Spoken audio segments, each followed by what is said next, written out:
Welcome. We're live. Let's get some noise. Yes. We're live. We made it. Welcome did. to Giving Tuesday Live, everybody. We're here on Giving Tuesday in Philadelphia from Benjamin's Desk Live. National Day of Philanthropy, Shelton. Happy Giving Tuesday Live. Brian, Envy McKee, all here with us today. Yes. And all of you are with us. This is an exciting day. It is. It's a lot. There's a lot going on behind the scenes and now in front of the camera. So we're all very, very excited. This is one of those moments where this has only been done. Like, this is the first year for this physical thing, and it's a global movement that we're trying to unfold here. But this is something that, you know, it's really just recent that people started going, oh, it's Black Friday, oh, it's Cyber Monday, and now it's Giving Tuesday. Absolutely. Brian, tell people more about what Giving Tuesday is and how it came to be. Exactly. I mean, everybody knows about the Black Friday and sitting outside the Walmarts and the Cyber Mondays and getting those deals. But you know what? There's more than just that. There's actually philanthropy and all about giving, and that's what the conversation we're going to bring out today is the psychology of giving, the 21st century giving, and hey, if you're going to buy something, why not buy something that has an impact as well? Yeah, and Saturday, you do know Saturday is Small Business Saturday. So I think this kind of lends to the idea that there are lots of little days after Thanksgiving, and why not just combine them all into one great thing? We should just start naming days. Like, every day should be a day that we name. We could have Envy every day. That's what she would like, right? I'm just loving the hat. The hat is... Thank you. Well, I'll be trying on hats later on because part of the schedule today, we might as well just run down so that you know what's going on. We're going to get ourselves back on track. Understand this is the first year for this, so that means there are lots of lovely hiccups that are going to come up, but that's okay. That's part of the joy and the honor of unfolding something. You know what I'm saying? Of manifesting something so big that you need lots of hands to make it awesome, and then it just kind of gets better. And then a few more hands. And then a few more hands after that. And some of the hands, and we want to make sure we start the day with thanking our partners. Yes. So Giving Tuesday Live is brought to you, and this great man here, his vision, founder of Just Good, Brian Weinberg, CEO of Twit Change, Envy, who is just queen of the universe, coming together to bring this to you. But we got some wonderful partners, and so the UN Foundation, 92nd Street Y, the Bill and Melinda Gates Foundation, who were the founders really of this last year. You're right. This is the second year for Giving Tuesday in the history of the world. And so there are literally over 7,000 events that are happening right now somewhere in the world today, December 3rd. And I just heard that over 170,000 tweets. Yes! And by the way, we've got it right here, hashtag GT Live. It'll come up on our screen. We'll be able to interact with you in real time. Yeah, so do that. We're going to definitely live tweet. We'll call you out. Look, I don't want you to see my phone because I've let it fall on its face several times, so it's quite ugly. There's tape. Copious amounts of tape holding my phone together right now. Okay, that's a lot of fun. So, Brian, tell us the schedule. We got some great people coming on today. Tell us who some of the folks they can look forward to. And I just want to make sure that we pay our dues to our partners because we would not be here if it wasn't them. Also, Indiegogo. Check it out. Under the feed right now on the website, there's 3 buttons. One is donate, one is shop, and one is share. Share is if you don't want to donate or shop, but actually donate takes you to Indiegogo and lots of active crowdfunding campaigns that you can donate to now. Lots of perks. And shop at Just Good, and you can buy things that align with your values.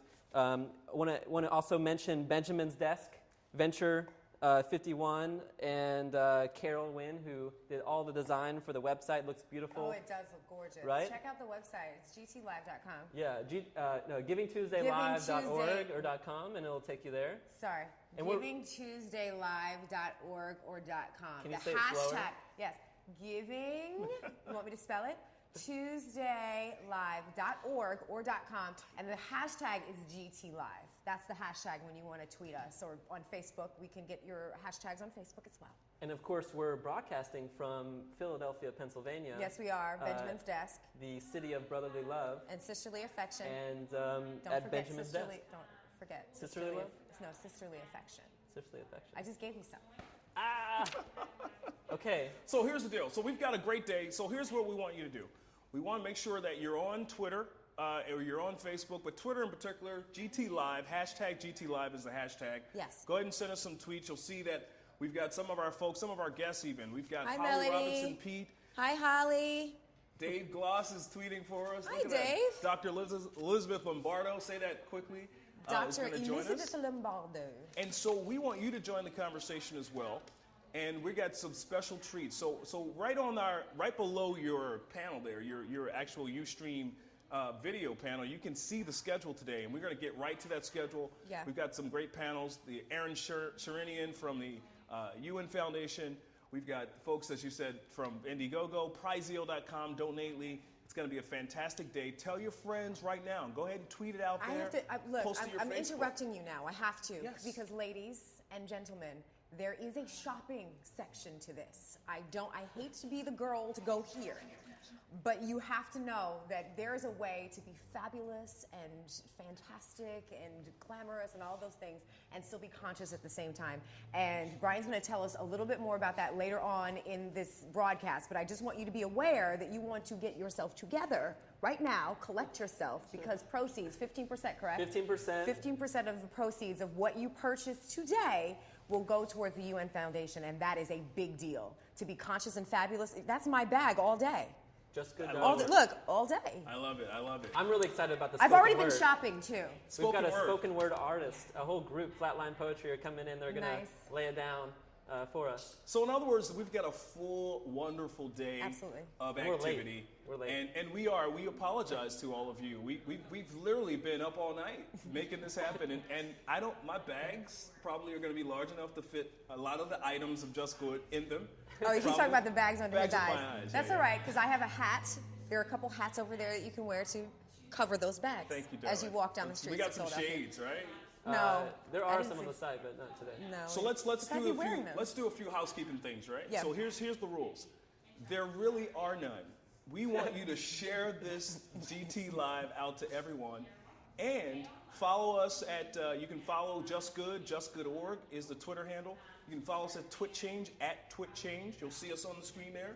Queen Envy is in the house, and that she's on Twitter. Yes. And so right now, before Envy kind of does her contralto impression, thank you. Why don't you go ahead and do it? Send a tweet right now. Just do it right now. Tweet out to your followers. Post on your Facebook. Tell us what you're doing for Giving Tuesday. Absolutely. Yeah. Take an unselfie on Instagram and unselfie. And an tag us with unselfish GT selfie. Live. Yeah. We would love it. So here's what we've got. We have a really, really special guest with us. Yes. I mean, someone who is well known by so many in the public, and I'm excited because this woman is one of my favorite people on the planet. Now, she happens to be a native of Philadelphia, so this is her hometown that we're beaming her into. Yes. And Holly Robinson Peete is just one of those rare people. She is an actress, she is a singer, she is a mom. Many of her Twitter followers know her as Crazy Football Mom. Yes. She's also married to Rodney Peete, former quarterback for the Philadelphia Eagles and the Dallas Cowboys. What? And the USC Trojans. I put it all out there. Put it all out there. But Holly's going to join us, and we're going to talk about her foundation and the work she's doing. And here's what's important about that, is that, you know, celebrities are doing so much great work in the world. And we know that through TwitChange. Well, you know what? Here's what I'll say. We have had 400 celebrities plus help us with TwitChange and raise millions of dollars for charity that way. Holly's been one of our brightest TwitChangers. Awesome. And she's doing amazing work. And I think we're going to get her in on screen here. So are we ready for Holly, guys? Maybe we can cut to Holly. And whenever we get her on, we're gonna trust you guys to tell us when we're on here, right? Was that passive aggressive? Well, ladies and gentlemen, let's welcome Holly Robinson Peete. Yes. You guys calm down over there. Holly, good morning, Holly. Good afternoon. How are you? Holly, can you hear us? Almost. How are we now? Holly, let us know if you can hear us. See, we told you, this is premiere edition of this, so there are going to be small little hiccups along the road, but we're going to get it together.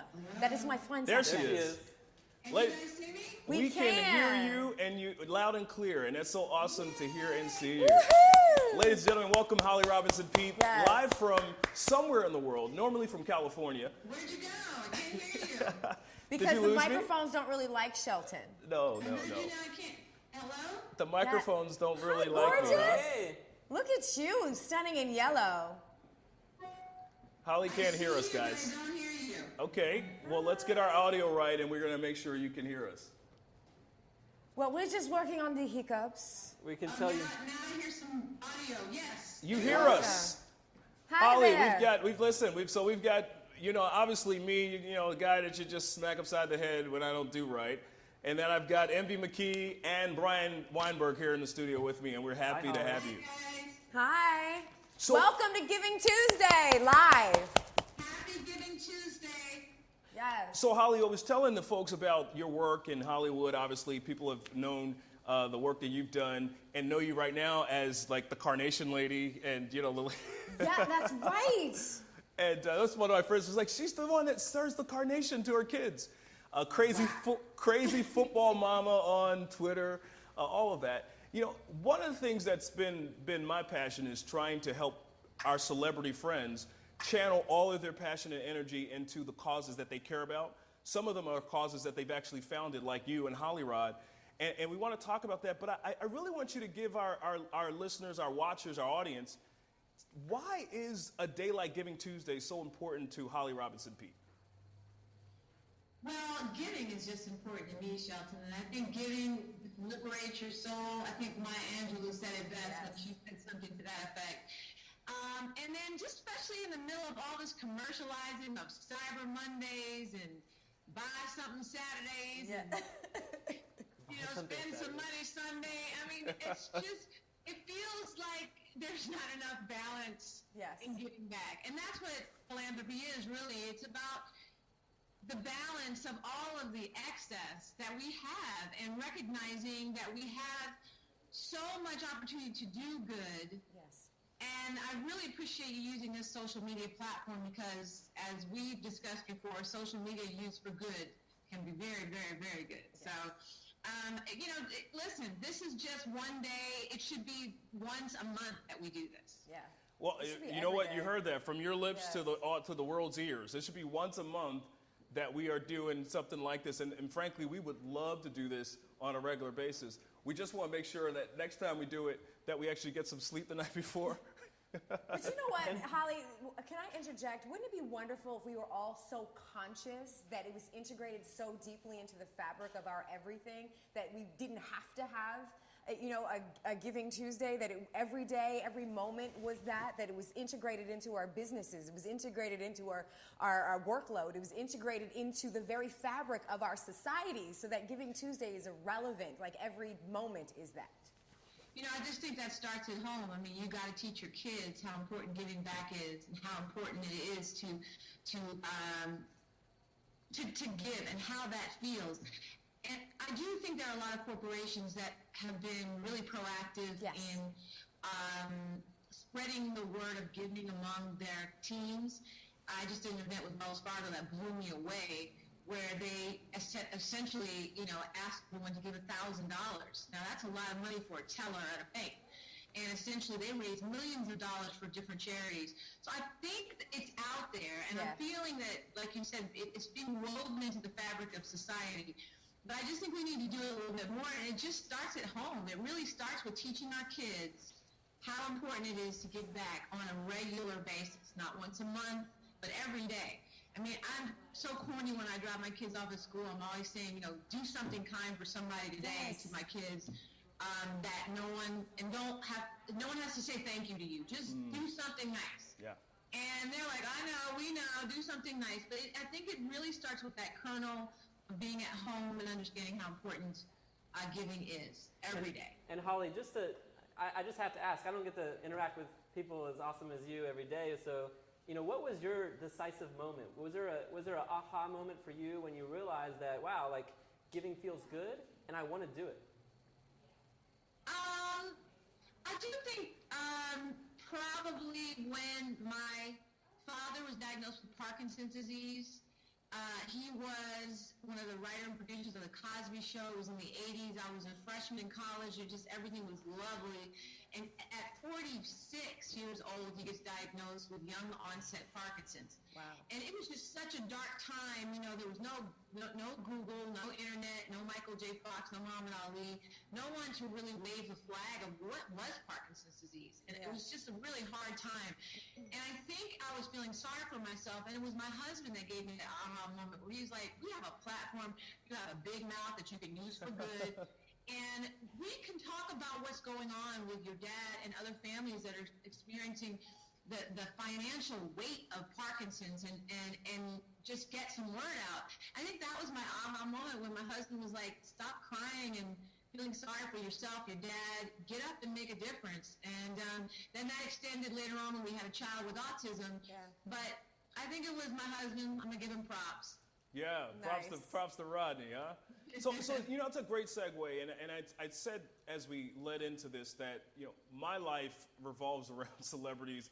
Unlike some of the folks, I'm not always reading the TMZ and the gossip rags, but I'm really following the great work that folks like you are doing. Tell us about Hollyrod, the Hollyrod Foundation. You know, how did it start? We heard a little bit about your dad, who's the great Matt Robinson, but tell us more about the work you're doing with Parkinson's and autism support for families. Well, like you said, my father's experience with Parkinson's is what led me, I believe, to a life of service. And many families experiencing Parkinson's disease, especially because young onset Parkinson's is impacting the society and communities way more than it used to. It used to be your grandfather's disease, and it's not anymore. And so, do you know why that is? In your research, do you know why that is? Why younger and younger people are being affected? I wish I knew why that was and why it's impacting. It's just like I wish I knew why autism impacts boys more than girls. Right. We're just not doing enough research, I think, in the right areas to discover, you know, the sort of no-brainer issues like why is it? It may be environmental. We all have our own theories. But the point is that these families are suffering because the breadwinners, like my father at the time, are getting cut at the knees at such a young age. Yeah. And then even when you get Parkinson's later on in life, you can become part of the sandwich generation. In my case, I had to take care of my son with autism and my dad with Parkinson's. So we found that our mission is really to help support families impacted by both autism and Parkinson's in their everyday struggles. And we do that with several programs. We have a program at University of Southern California where my husband went for Parkinson's clinical research and services. And we also support with autism many programs, but one of my favorites now is something called Give the Gifted Voice, where we give tablets to nonverbal children with autism. Oh, nice. And we just help alleviate some of the stress of the everyday stressors of families impacted by this disorder and Parkinson's as well. That's awesome. So I just have to say, today is all about action in philanthropy, action around issues like this. So if we do have a mouthpiece today, over 8,000 partners, lots of distribution, people watching right now. What is the one message that you want to say to them about you and your cause and around some sort of action that they could take today? Well, you know what I want to say is probably it's not philanthropy 101 because it's all about, go to hollyrod.org and write a check and donate. But I really want to say, especially for families affected by autism, on behalf of them, that sometimes philanthropy doesn't always come in the form of a check. Yes. It sometimes comes in the form of just compassion. Yes. I'm talking about everyday compassion, like in a supermarket. If you see a family that's clearly impacted by autism, if you can see that one child is having an issue and the mom is in there really struggling, that's not the time to pass judgment. It's the time to say, do you need my help? Yes. Do you need something from me? And sometimes those little acts of kindness are so much bigger than you can ever imagine. And in many cases right now, people just can't write checks. That's just the bottom line. Yeah. So I would just encourage compassion in action in the community for autism, for Parkinson's, volunteering your time. Go to a old folks home, a senior senior living facility, and see if you can volunteer your time for people that are there that need your help. And so sometimes it's not really about writing a check, although I do like the checks. Yes. Don't want to get it twisted. We do like donations, but in answer to your question, sometimes I think action is shown through compassion. I think that is a brilliant, beautiful, wonderful cap up because we always hear this. It's now a platitude, high tech, low touch society. Right. And how often do we walk down the street without our heads looking at our shoes? How often do we fully engage somebody that we're on the train with? Conscious communication, and it starts there. If we're conscious, we're not in our phones, we're not on our iPads, we're not on our tablets. When we're out in the world, we're fully invested and present, and then we can see where we're being directed. When we say, what is my assignment, higher being? We can be fully present for that answer. No, so thank you for that. Y'all got me riled up. I'm ready to go. Ready to go, yes. So these guys you guys don't need any riling up. No. You don't need to wind you up. Holly, tell us how people get in touch with you and Holly Rod.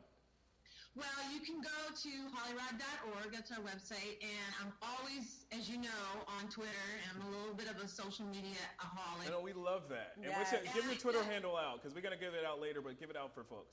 Well, my personal one is Holly R. Pete, P-E-E-T-E. Holly R. Pete, at Holly R. Pete. And that's what I am on Twitter and Instagram. And I'm also, and then, of course, Holly Rod Foundation. You can find us on Twitter, Instagram, and Facebook. Or you could just search the hashtag Crazy Football Mama, and you own that. Yeah, that's yours. That's my Sunday, Monday, and Thursday hashtag. I love it.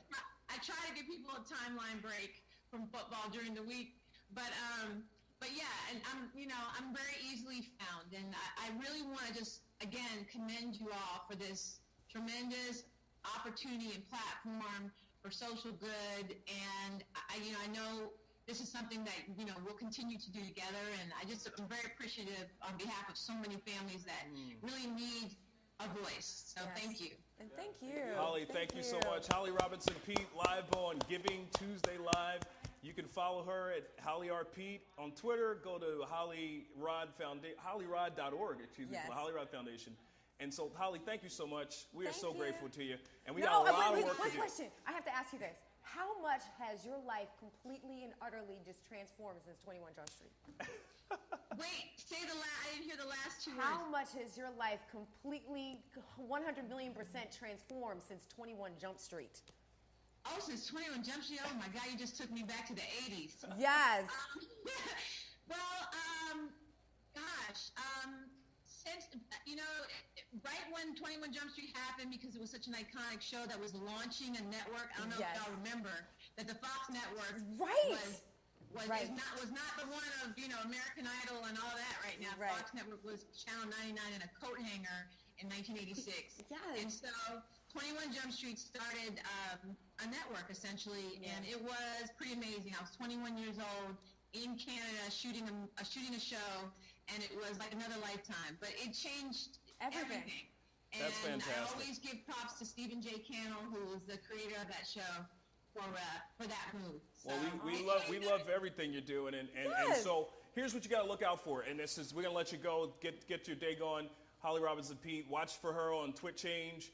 We got some really great stuff that we're gonna be doing with the Holly Rod Foundation and with Holly herself and a bunch of other celebs.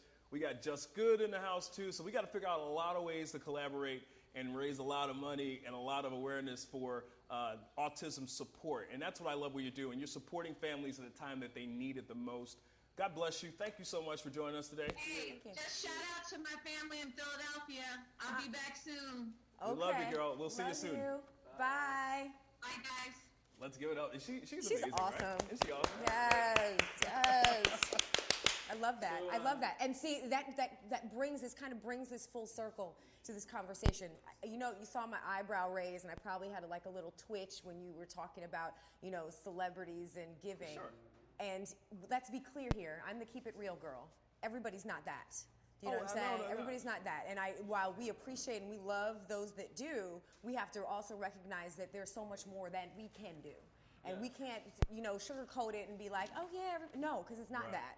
And I feel like if more people had the mindset and I'm just going to put it out there, more the mindset of the Holly Robinson Pete's of the world, that we would be living in a much different world. And it says right there on Twitter, every day should be Giving Tuesday. Yes, exactly. That's the truth. That's the truth. It should be woven into the fabric of our. Well, you know what's great is that today is Giving Tuesday, and that's so fantastic. And we've got some amazing stuff left. I mean, we got to transition. Did you hear that? No, it's called a transition. You know how we do. Look, watch this. I'm just kidding. I love it's my all sister. jokes. It's all jokes. So we're literally going. Are we ready to go like right now into our next piece? We're ready.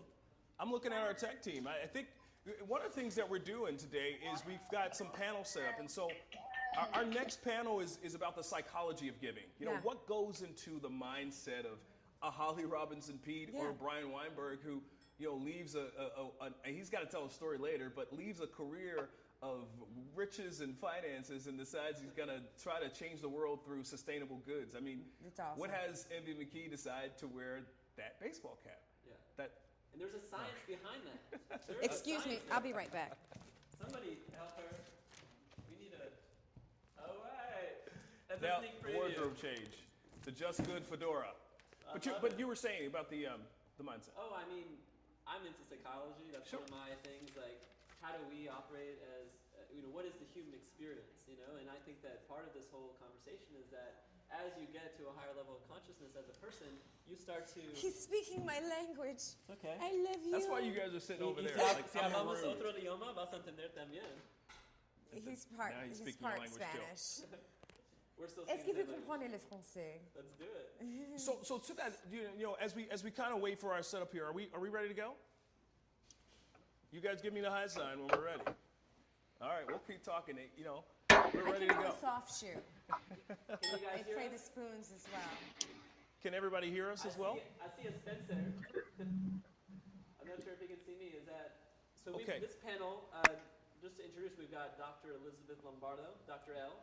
Yeah. We've got Aaron Shirinian. Yeah. That's it, right? From the UN Foundation. UN Foundation. And Spencer Gerald, who's the CEO of Spark Experience. Which is really cool. Are folks, we're waiting for making sure we're ready. We're good? We're okay. ready? Aaron, Elizabeth, Spencer, can you hear us? I can hear you. Awesome. Well, we are so thankful that you're with us. Thanks for abiding with us on the timepiece. And we're back on track here, Giving Tuesday Live. Envy McKee, Brian Weinberg, and all of you fabulous people. And, we really want this to be an engaging conversation that our audience can actually join in as you folks are talking through what goes into the mindsets of giving. And so, when we say the psychology of giving, and we know we've got a renowned psychologist, Dr. Lombardo, on as well. So, what I love about even with Dr. Lombardo is she explains things in ways that she keeps it whether real. you don't, she keeps it real. She keeps it That's real. how you Real do it. girl, Keep it real girl. So as we go into this exact, I need Dr. Lombardo. I need you to put these two on the couch here. These two here. Right? Everyone needs to be on the couch every once in a while. It's okay. Nice. So here's, as we start off our conversation, we're going to spend a few moments talking with you all and asking some questions on you. And I want to start with you, Aaron, as being the one of the leaders of this movement and your role with the UN Foundation. And we've had the privilege of at Twit Change to work with you and your team. Amazing work. As you look at the landscape of what Giving Tuesday has become, how much the genesis for this day, how much did the psychology or the working and appealing to people's reasons to give, and this being the type of season where folks are giving more, what in that influenced you and the folks from 92nd Street Y, Henry Timms, to launch Giving Tuesday last year? Thanks for the question, and it's great to be here with everybody. And I want to start by saying that just watching what you're doing and watching what's happening with Giving Tuesday all around the world reinforces for me that I am not a psychologist. I'm not an expert in behavioral psychology or in consumer psychology or in online psychology. But what I am is a guy who's got 2 ears. I love it. And I have a Twitter feed, and I love social media. And this conversation around Giving Tuesday has proven that we all should be doing a little more listening. Yes. And I think that's part of that. Actually, just to say, one of my favorite quotes is, less me, my, and I, and more you, we, and us. Yes. Wonderful, wonderful thing. Aaron, I think you were filling in some more blanks there. No, I just think that is for us when we talk about, again, the people who help build Giving Tuesday, whether we're talking about Henry Timms and the 92nd Street Y and his amazing team, our friends at Mashable, Rob Reich at Stanford, remarkable people like Beth Cantor. I mean, you know all of these people, and one thing that makes them unique, and my boss, Kathy Calvin, the president and CEO of the UN Foundation, is that we said, let's learn from people what they're saying when they say, I give because. And that phrase, I give because, has been a really great classroom for us and it's taught us a couple of things. It's taught us we're onto something at times, and it's also taught us that sometimes we're just not listening. We're not getting it. And so we're learning a lot, and we're learning mostly what we still need to learn. Okay. That's a great setup for that. And Dr. Lombardo, I want to toss it to you and talk about, we are using this word psychology, right? And you break this down in ways that few people are able to do. But even not just in your practice, and we've seen you on television talking about families and relationships and how to have a successful career. What is it about giving back, being active that provides personal satisfaction? Yeah, so there are a couple of components that go into the psychology of giving and why it's so positive. Obviously, the person who receives gets a lot.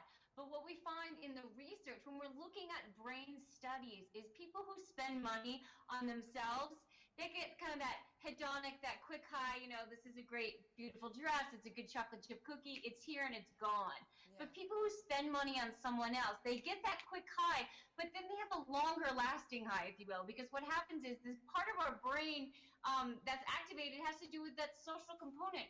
We're human beings, and so part of giving helps us feel more connected. Being connected to other people is one of our absolute needs as humans. Yeah. But I think the issue that people have with the idea of giving is they feel like, well, I don't have enough. If I don't have it, how am I giving it to someone else? Can you address that the psychology between feeling like you don't have enough and the reality maybe that you always have something to give?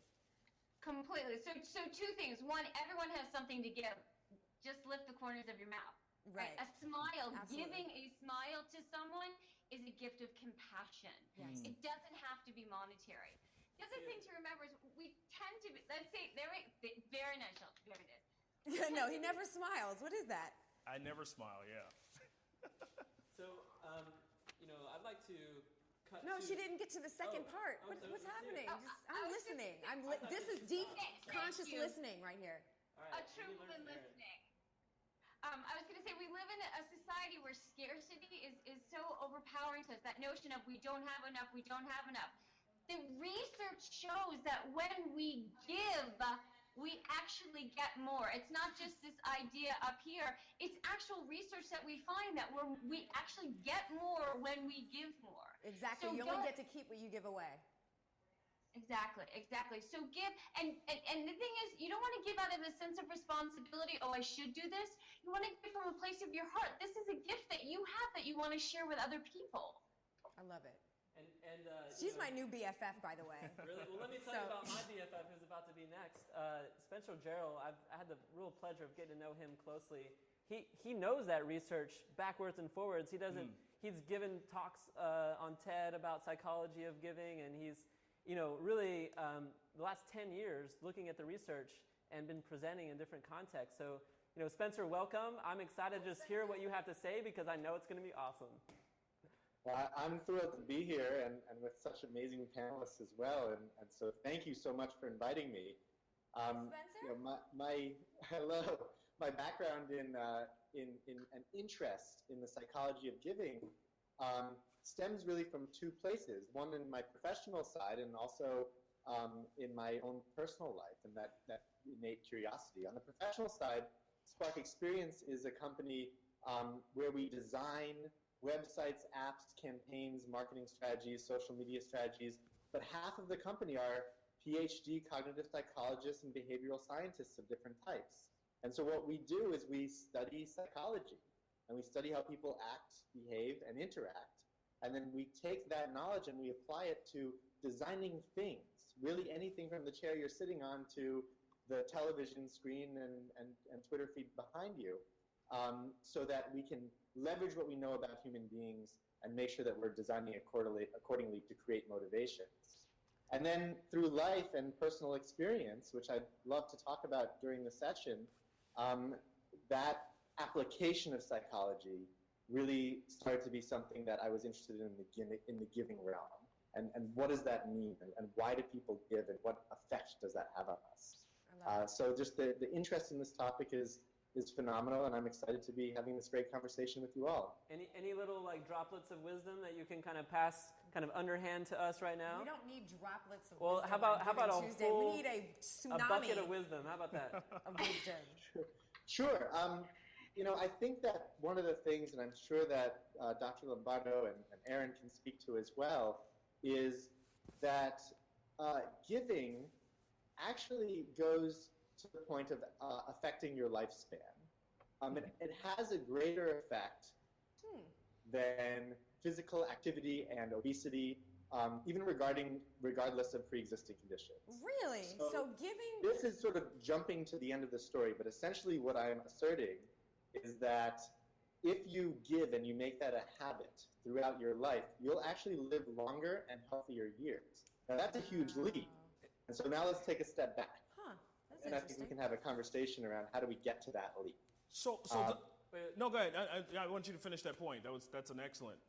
That's interesting. Better than green juice? But what about, like the Kind bars? Those are pretty good. They help with the... You know what? You guys are really corny. Did we lose our folks here? We're good. Yeah. Okay. So no, I wanted to toss Dr. Lombardo. I wanted to ask you about that. Spencer made a very, very strong assertion about the longevity of lifespan, and even in your practice, is there some science about that? And not that I don't trust Spencer. He's a very brilliant guy, but talk more about that assertion that he made that people live longer if they are generous. Right, and there's actually a really cool study, one that I was just reading about people who had heart attacks, and those people who did volunteer work after having a heart attack live longer than those who didn't. But think about our day. Think about what goes on during our day, and we tend to be so stressed out, and we tend to be so focused on ourselves and what's wrong with our lives.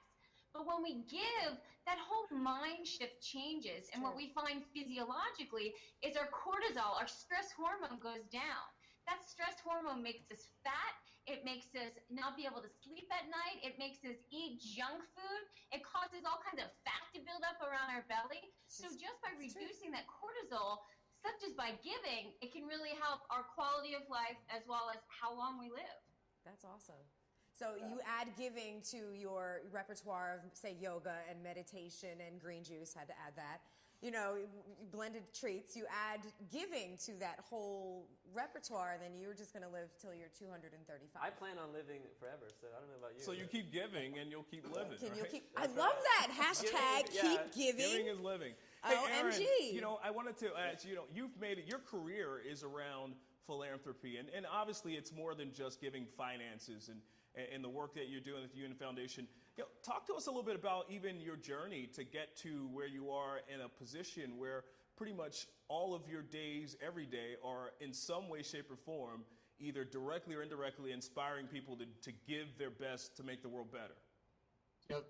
Thanks for a great question. I want to make sure I also, though, as the non-expert on the issue, react to what Dr. Lombardo said, because I kind of feel like as she was talking, I was like, man, I could be, cortisol are us. I could be a distributor for it. I got so much of it going on some days. But as you were talking, Doctor, it reminded me of something that just happened. So let me tell you a brief story that I think shows why, again, as the non-expert, I concur with the experts that are on there, and then I'll answer your great question about the space.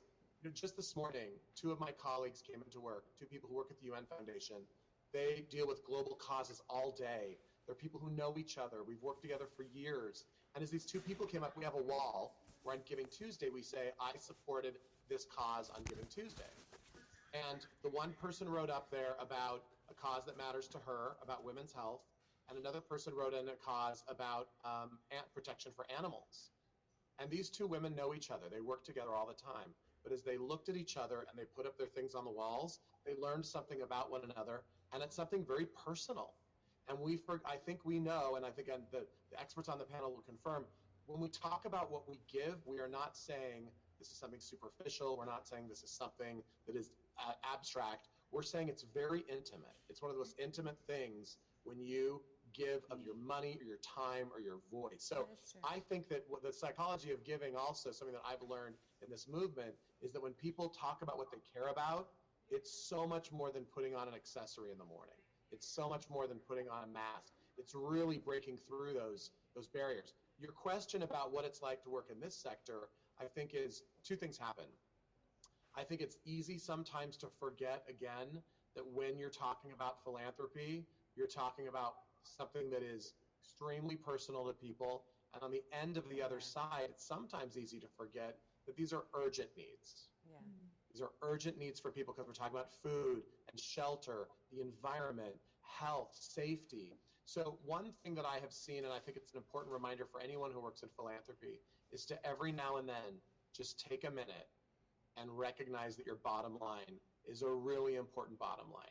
Because it's sometimes in the hustle and bustle of it all, sometimes it's easy to forget that the people that you're serving are the reason that you do what you do. That's been my experience in the sector. I love that. I love it, but there's like this tug, there's like this push and pull that's going on with me. I mean, when we think of giving, we don't, obviously there are people that don't have the necessities that lots of us do have, right? And so a lot of times when we think of giving and we think of philanthropy, if I can speak with my full mouth, right? We think of something that's so far off. You know, it's some child in some far-off country that I'll never visit. You know what I'm saying? We think of, and we had a very brief conversation about that earlier, about some of the products that you represent in your curation. And I asked you, I was like, are they home stuff or is it, global? And he said a little bit of both. And just now when he said that, he was like, food, clothing, and shelter. My dad used to tell me growing up that the necessities of life are food, clothing, shelter, and love. Like that's how you know that you've made it. Food, clothing, shelter, and love. Now I can name food, clothing, and shelter that lots of people don't have those right here, right now. You might have love, but you're walking around right now in this country, one of the wealthiest countries in the world, and you're missing food, clothing, and shelter. Wow. And sometimes love too. Yeah. It's like, that's crazy to me. But those base needs are, as Aaron pointed out and you pointed out, so spectacularly missing sometimes in parts of the world. Even in our country, and you're right. I mean, Brian and I were speaking sometime yesterday with a homeless guy here in Philly, and had some really fun dialogue with him. But the reality is that at that brief encounter, this guy didn't have those basic needs. Yes. Food, clothing, shelter. He got a little love, right? Speaking of that, Spencer, you talked about the products that you folks create at Spark, and I'd love for you to just kind of piggyback off of that. We talk about people's lives being influenced by their basic needs, these hierarchy of needs, right? What is it that you folks do at Spark to influence some of the products that you're putting out to the public here? It's a great question. In order to answer it, I think we should take a step back and talk about that hierarchy of needs, because what we're doing at Spark is really at the top of that hierarchy, right? So if you look at Maslow's hierarchy, which is really what you're talking about, at the bottom we have food, clothing, shelter, and at the top we have self-actualization. Once you get to a point where you've satisfied your basic needs, then what we do is we start to look at deeper areas of psychology that affect how we behave and how we make those decisions. Thank you so much. And so if we're designing something for a nonprofit, a campaign for a nonprofit, and we want to make sure that people engage and give, we need to understand really what motivates that. But what we're talking about with hierarchy, and this is what I really love to hear also some of the other panelists' viewpoints, really hit me the strongest when I came back from Ethiopia, and I had that kind of reversed culture shock. So the first time I went to Ethiopia, I had a wonderful immersive experience. I was living essentially in a mud hut for a period of days. And I felt happy. I looked around me, and the kids were smiling, and the kids were playing. And so I thought, oh my God, this is amazing. You don't really need money to buy happiness. No, you sure but don't. That's a point of contention, and that's something that I think we could all talk a lot about. And so what happened to me upon my return was actually quite coincidental. I got back from Ethiopia. I fell asleep. My wife woke me up in the morning and said, "Welcome back. By the way, remember how we put in an offer on that house, a really nice house in D.C.? Well, the offer was accepted, so we will be moving." And I said, "Oh my God, I was just living in a mud hut. I don't need this nice house. Right. It's not going to get me happiness." So I started looking into it. And the first thing I looked at was a study of happiness. I believe it was by a university in the UK, and they looked at happiness by country. So if money doesn't buy you happiness, then there shouldn't be correlation between rich countries and poor countries. Right. In other words, richer countries should not be happier. But in fact, if you look at the map, they absolutely are. I mean, the saddest countries, the ones that exhibited the most unhappiness, were Sudan, the DRC, the Democratic Republic of Congo, Ethiopia, Niger, Chad. Those were the countries that were least happy. They're also the poorest countries. Right. So it sparked a question for me, which was, if I could be happy in the mud hut and I don't need the nice house in D.C., then why are the poorest countries also the least happy, and why are the wealthiest countries the most?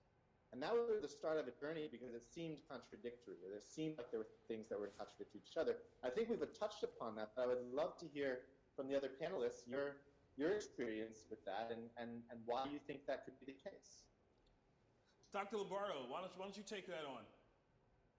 Yeah, so when you look at those countries that you referenced who don't have a lot of money and have the least amount of happiness, there are other factors that go in. Uncertainty is a big one. Not being safe. So there's a difference between feeling safe in your mud hut and not knowing when someone's going to come rape, pillage, take you away. So part of that is the safety and uncertainty. The other thing we have to remember is it's all about comparisons. When you come back to the United States, if you lived in that same hut where you were in Ethiopia, you might have a different sense of what that's like and how comfortable you are there. So much of it has to do with what's going on in our society. And, my next book is on perfectionism, and I think as a society, we tend to really focus on having that perfect habitat where we are, having everything else that everyone else has, and one-upping them in our society, as opposed to in other places like you're referencing in Ethiopia. I mean, they're just so happy. Their focus isn't on what do other people have. Their focus is on, yay, I'm alive and how great it is. I wish. Can you just say that right now? I know, yay, I'm alive. That is such it sounds so radical, because we have come to the point where the most basic things are not, top of mind. Yay, I'm alive. And I'm grateful for that. It's a wonderful point. And here, Aaron, with the work that the UN Foundation is doing all over the world, you have a perspective and a viewpoint into people, the way that folks are changing the world, and the way that folks are, and I'll share some of that experience as well. I've been to Haiti 5-6 times since the earthquake. I've been to Central America, Malaysia, all over the world, and my first global travels were for my corporation. I was a young rising star and spending a lot of money and making them a whole lot more money. And I missed so much during those world travels. Going to these countries, it was all about getting the deal done, maybe stuck in a building the whole time. Stuck in a building probably half the trip, you're right. But now I've spent time, taking film crews to Haiti and just walking the streets of Port-au-Prince and Titayen and Cité Soleil, and going to these countries. Aaron, what I find is that people all over the world have a very central and common desire to see not just their world change, but other people around them do better. As we talk about that, is there a difference in the way you engage folks, say, in Central America or in Sub-Saharan Africa than Americans? It's a really great question that people have been talking about. That's 3 great questions for Shelton in a row. Yeah. I'm starting to feel some type of way. No, the next one. I'm preparing for my next life, my next iteration, right? The issue about communicating around these questions is is one that really it's science, it's art, it's understanding. Because at the end, as a communicator who works in these areas, and I work with a great team, an award-winning team of people who have made this their career and their passion, there are some pitfalls. And I think this is your very excellent question, Shelton, but I'm going to try to answer it. I think the most important thing to do is remember that at the end of the day, and I think that Dr. Lombardo touched on this, other people touched on it, is that people don't want to feel like they're a project, because they're not. Exactly. People don't want to feel like they're being talked about. They want to be talked to. Right. And people don't want to be talked to, and I'm talking right now from the billionaire donor in Manhattan, Right. or the person that maybe is part of a UN program in Malawi. Everyone wants to feel like they're part of the same big effort. People want to be part of progress. And one of the key things that we at UN Foundation have focused on in our communications approach is always to make sure that that is the heart of every conversation. There's not an us and them. There's not a north versus south, an east or west. It's all about the fact that people want to be part of a very big project. Giving Tuesday is a good example of that. I think people want to be part of the same equation. We all have different roles in it, but I think that goes to the psychology of how we talk about giving, how we talk about global issues. It's vital that at no point does anyone say anyone has a perspective that's above anyone else's. Everyone is part of the same thing. But as you said, it's really easy to separate myself from a situation because I say, hey, I don't know what they're going through. Therefore, I shouldn't be able to talk about it. That's also a mistake, because you are part of it. What you say, Aaron, like really resonates with who I am as a person, and just thinking that that person who's fell into prostitution or that bum on the street. I mean, they are important. Everybody is important, and if you can just use that as a baseline in interacting with the world, then Giving Tuesday might be more often than you think. It might be every day. What would you think about that? I was just giggling to myself. He's like, is that bum on the street? Well, I mean, it's true. Well, it is, and I think it's part of, and that's part of what we're trying to stimulate now. I mean, this is a movement, and so all the people even on our panel are part of that movement in their own way, and then for us to sit and try to host this conversation becomes an extension of that spirit. How do we continue to move people to places where we don't have to, in this kind of utopian way, right? You always say, oh, I wish every day was Giving Tuesday. But I didn't say it as a platitude. I said it as a consciousness piece, because where we are now is kind of like we go visit the museum. You know what I'm saying? Where I want it to be, where it's kind of rude to talk about consciousness because we're also conscious. You know what I'm saying? Where talking about consciousness, we're so conscious, talking about consciousness is like trying to bring the Mona Lisa walking around to somebody else's collection. Do you feel what I mean? Do you get the metaphor I'm making here? Where it's so ingrained in our being that it's irrelevant to talk about it. And because you understand what my history, what my background is, this reframing the conversations we have with ourselves about everything. And I guess the next question that I should pose to the panel is, have we changed this conversation from charity? Remember when charity was the piece, where everybody was doing charity, and to now where we're in the place where we're giving? And would the next evolution of the giving perspective, would that be that it is integrated into our being already? Is that too esoteric? I think that's an excellent question. Excellent for you. Oh, I got a good question. Yes. Well, Dr. Lombardo, why don't you respond to that one? Yeah. As you were talking, it made me think of, very rarely do we have conversations about, okay, today everyone's going to brush their teeth. Right, exactly. Everyday life, we don't think about it, it is. And so maybe we aren't writing a check every single day of our lives, but again, if it's opening the door for someone, if it's smiling at someone, if it's picking up the phone and just saying, hey, how are you doing after that tough day? Even these kind of small things, making it part of who we are. I'll tell you what's going to happen. Our happiness as a society is going to go up. Our health is going to improve. Our divorce rate's going to go down. Everything's going to change when you make that change. Yeah, absolutely, agreement. Right. And if I could interject. Sure. Thank you. So it's a very interesting question around that change, and there is a change that's happening. When we look at the old advertising and old marketing for how we would try to motivate people to donate money, it was really surrounded around creating an emotion of pity. Yes. And you'd show the poor boy with the fly on his face and he's dirty. And that was what marketing professionals thought would work. And now that is something that is no longer working. I'm not sure if it ever really was optimally working. And we're changing it, and it's a very important shift. And one of the reasons it's important is because when you talk about giving, you also have to be conscious of what it means to receive. So when you receive charity and you feel like a charity case, then that has a very negative effect on your psychology. Absolutely. That increases suicide rates among all sorts of mental illnesses. And so when we give, we need to be conscious of, yes, it's going to make me feel better to give, and that's going to heighten my own happiness, but what is it doing to the person that's receiving? And if we do it in a way that maintains dignity, then we will be doing something better for the world as a whole. Otherwise, we're sort of just redistributing happiness. Right. And we're creating sort of the haves and the receivers. So I think it's a very important question that we need to make that shift. And I think that looking at it globally, because one of your questions was, is it different from one country to another? The answer is yes and no. So when we look at one study, for example, they gave $5 to a bunch of students.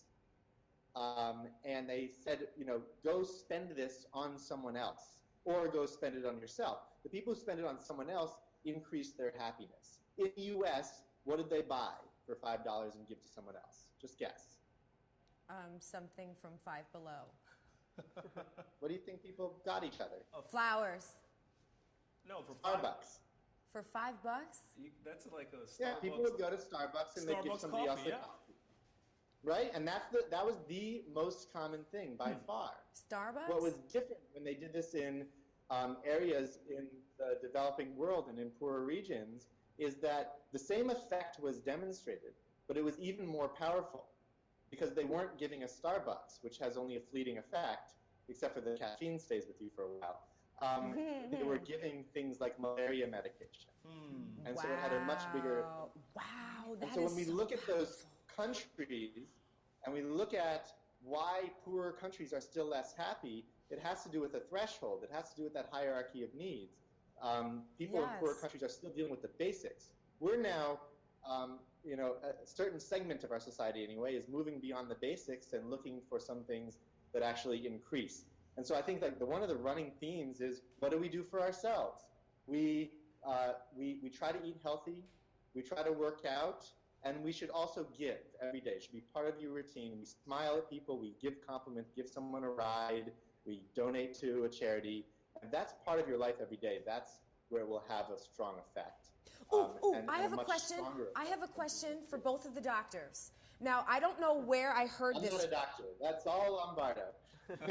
Okay, well, for all three of you great minds. Okay, so I don't know where I got this from. I can't remember right now. But I read somewhere or saw a video where they were talking about the reason why people aren't really good givers is because they're not good receivers.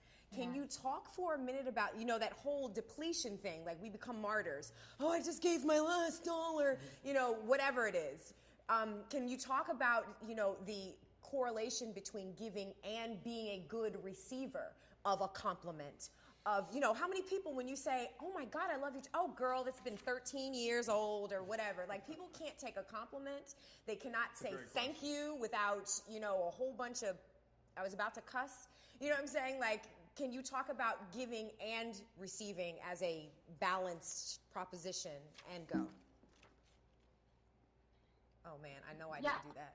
I can start if you want. I mean, receiving is really important, and you're right. As a society, we tend to, but like you said, but it's 13 years old, or but it wasn't that big of a deal. But when we do that, we don't allow ourselves to be who we really are. We kind of put ourselves in this little box that we're not good enough. When we give and we receive openly, we can have more gratitude. You really can't have as much gratitude when you're just giving and not receiving, whether it be compliments or I was volunteering the other day at a homeless shelter, and one of the little kids drew a picture and gave it to me. And if I had said no, keep your paper and I don't need it, I'm just going to throw it out when I go home. I'm sorry? You were like, I'm just going to throw it out when I go home, so you just keep it. Right, and it would have been horrible, but Absolutely. accepting that was so important to her and so important to me that it's really part of that process, and that's such a good point that a lot of times we don't bring up of how important it is to be able to receive with gratitude also. Yes. Because giving is about giving to someone else, right? Which is a relationship, and it's just really powerful to think about that because. If giving is what you. There's a really good quote, and now it's escaping me, but giving is what you get. You get it when you bright someone's path. You also bright your own path. Sure. And I think that's super. It's important. a cycle, man. It's a wonderful cycle, and this is. We could do this all day. Can we kidnap all of you and have this? And I really appreciate your time with us because it helps to frame this conversation. We've got more to go today. But it was important for us to set up, why have this day? And what is motivating folks like you and all the people who are watching, folks like us, to take time out of their days and frankly, millions of people in America right now who are doing something around Giving Tuesday. There is a wonderful, wonderful spirit afoot. I love what's going on. And I want to give each of you a time to have a final word. And Aaron, I want to start with you around just what's next for the UN Foundation and even yourself? You're a leader of this social good movement. What's next in your mind of how we get people to move from that charity, oh, here I am, it's the Christmas season, let me do something that makes me feel good. But what's next to have sustainable change around a good society?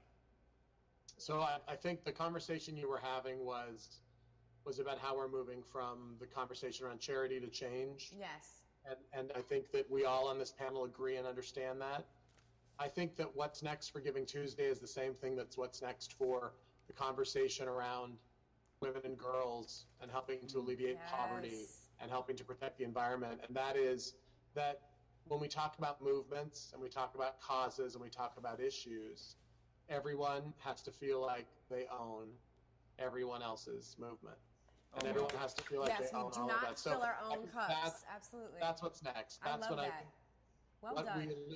we live in a time where I'm meeting some of you for the first time today, but I'm able to now, and again, I'm not saying technology takes away all the problems, but technology builds a lot of new bridges. So yes, it does. It's time for us to take the conversation around giving, around all of these issues, and realize it's really not that the environmentalists work on it, or the kids people work on it, or the education people work on it. It's possible for me as a man in 2014 to care about issues, give what I can, and even when there's nothing left in my checkbook, I've got a lot of voice left. I love and that's that. something that I can give. Well done. Listen, you know what? That's the kind of word we want to end on. I mean, that is an amazing. We got two other people. I'm not done. I didn't say you were done. I was just. Hey, guys. Wait a minute. We're gonna have a rally.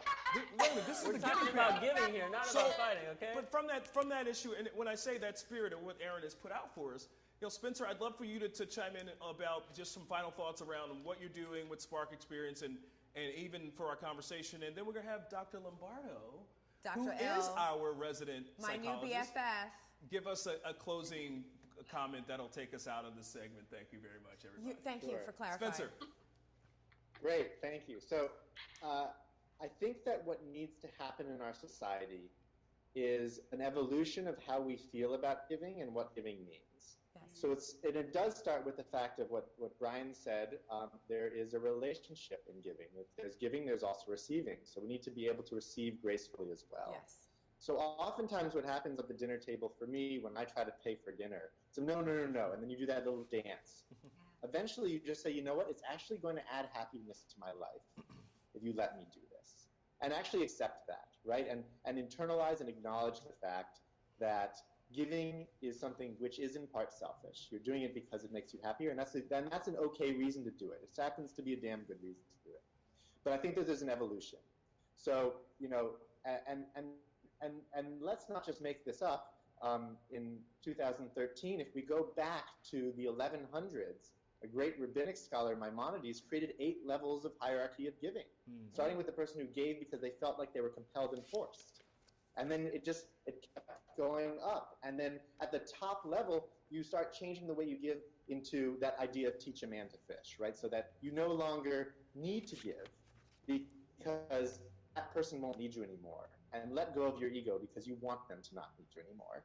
And then everything in between, where at some point you actually become satisfied even if the person receiving it doesn't know who you are. Yes. So there's nothing wrong with giving because your name is going to be on a building, because that hospital was created, and that is incredibly worthwhile, and you deserve to feel good.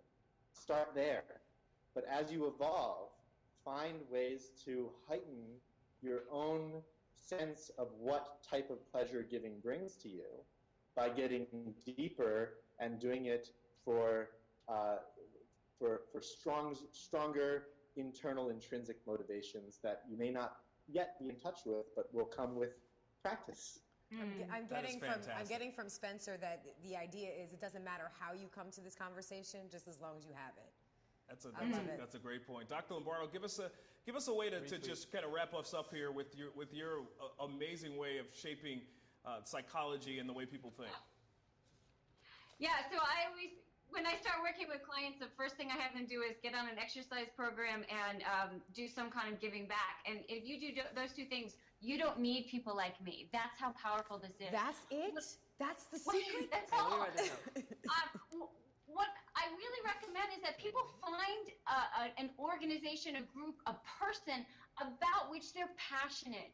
If going to a nursing home isn't your thing, that's fine. There are a million people, there are billions of opportunities out there for you to make a difference. So find something, someone about which you're passionate. Yes. And then schedule it in your calendar, just like a party. I just took my daughters to this great organization, Feed Your Starving Children, and you for an hour and a half, you make meals that are going to be going out all over the world. As soon as we finished, my 9-year-old said, "Mom, when can we come back?" It's now part of our ritual that we do as a family, and we bring other families with us. Start finding things like that become part of your everyday life. I love that. That's awesome. We got to, this is the most fantastic I conversation. know, this is awesome. And so I want to say this, though, on behalf of all of us. Thank you, all of you. And here's, I want to make sure our audience knows how to reach all of you. So the first thing you could do is you can go to our Twitter feed. You go to hashtag GT Live, and you'll see that Dr. E. Lombardo, Spencer Spark X, and A. Sharinian are all over the Twitter feed because people are listening to this conversation. You can follow Dr. Lombardo, go to happyu.com.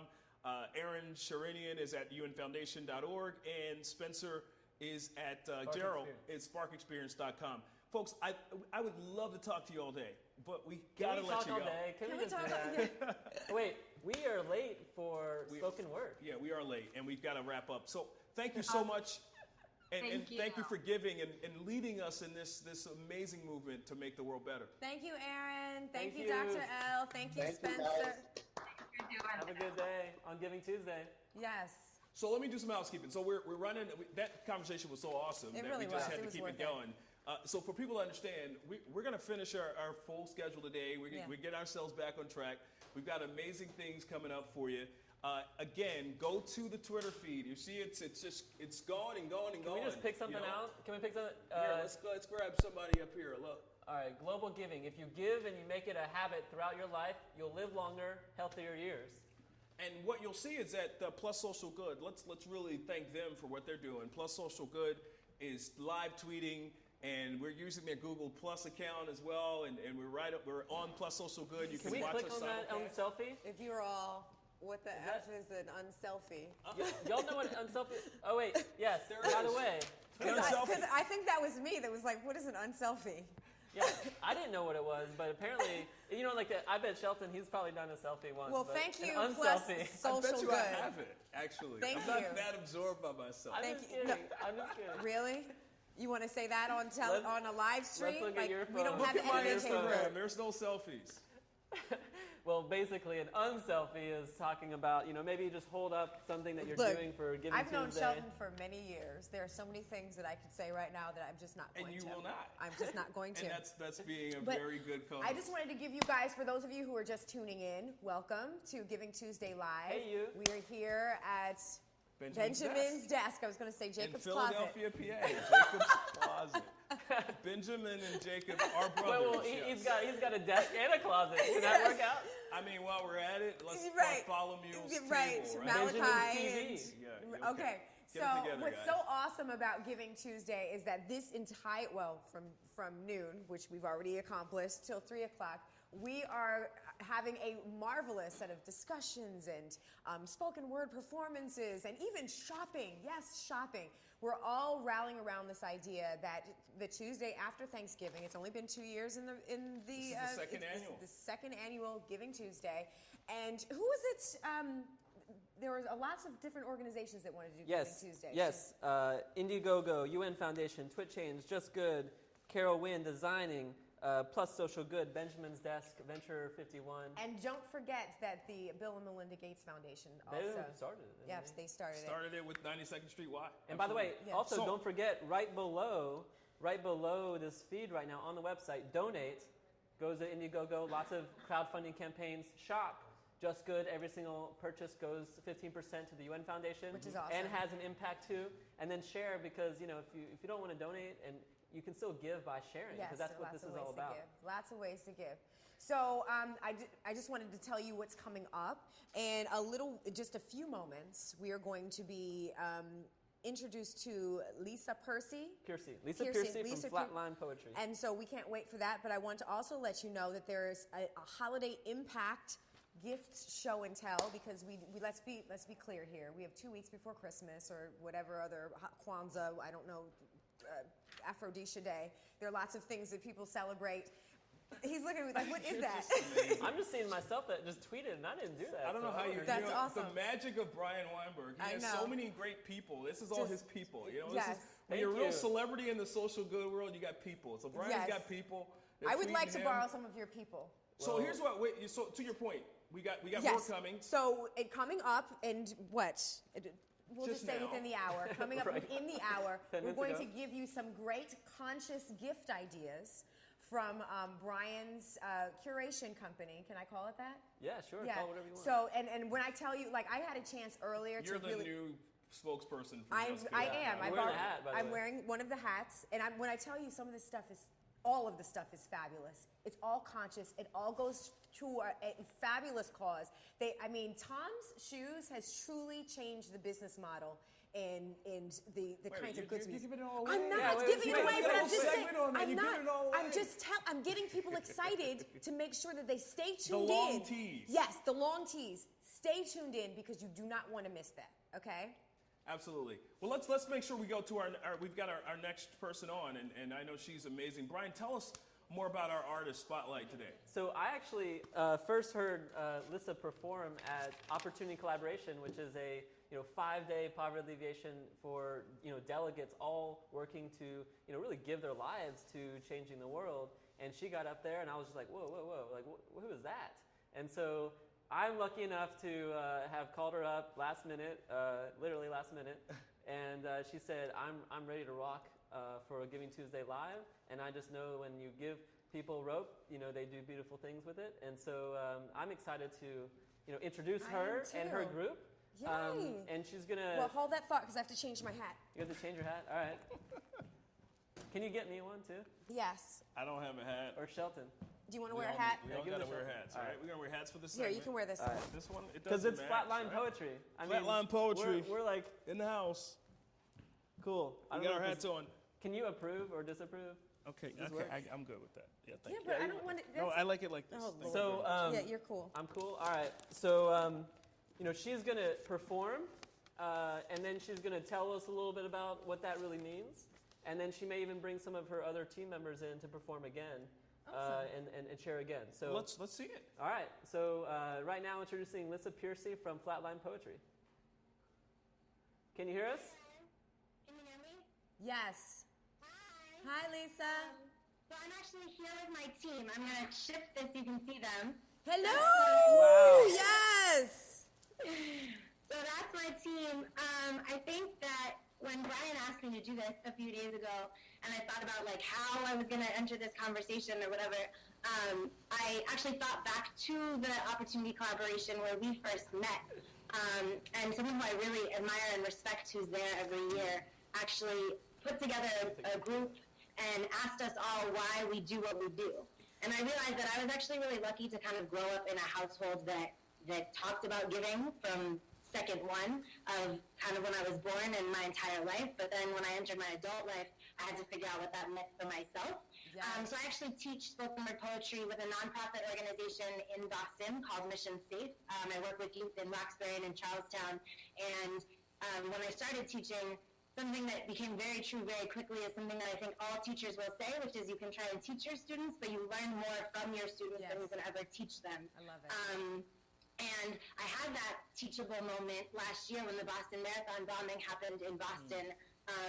I did a processing event at Wheelock College where I'm a student for the students here, because a lot of the students had been there, and we processed it together and wrote about it and talked about it and had this conversation around it.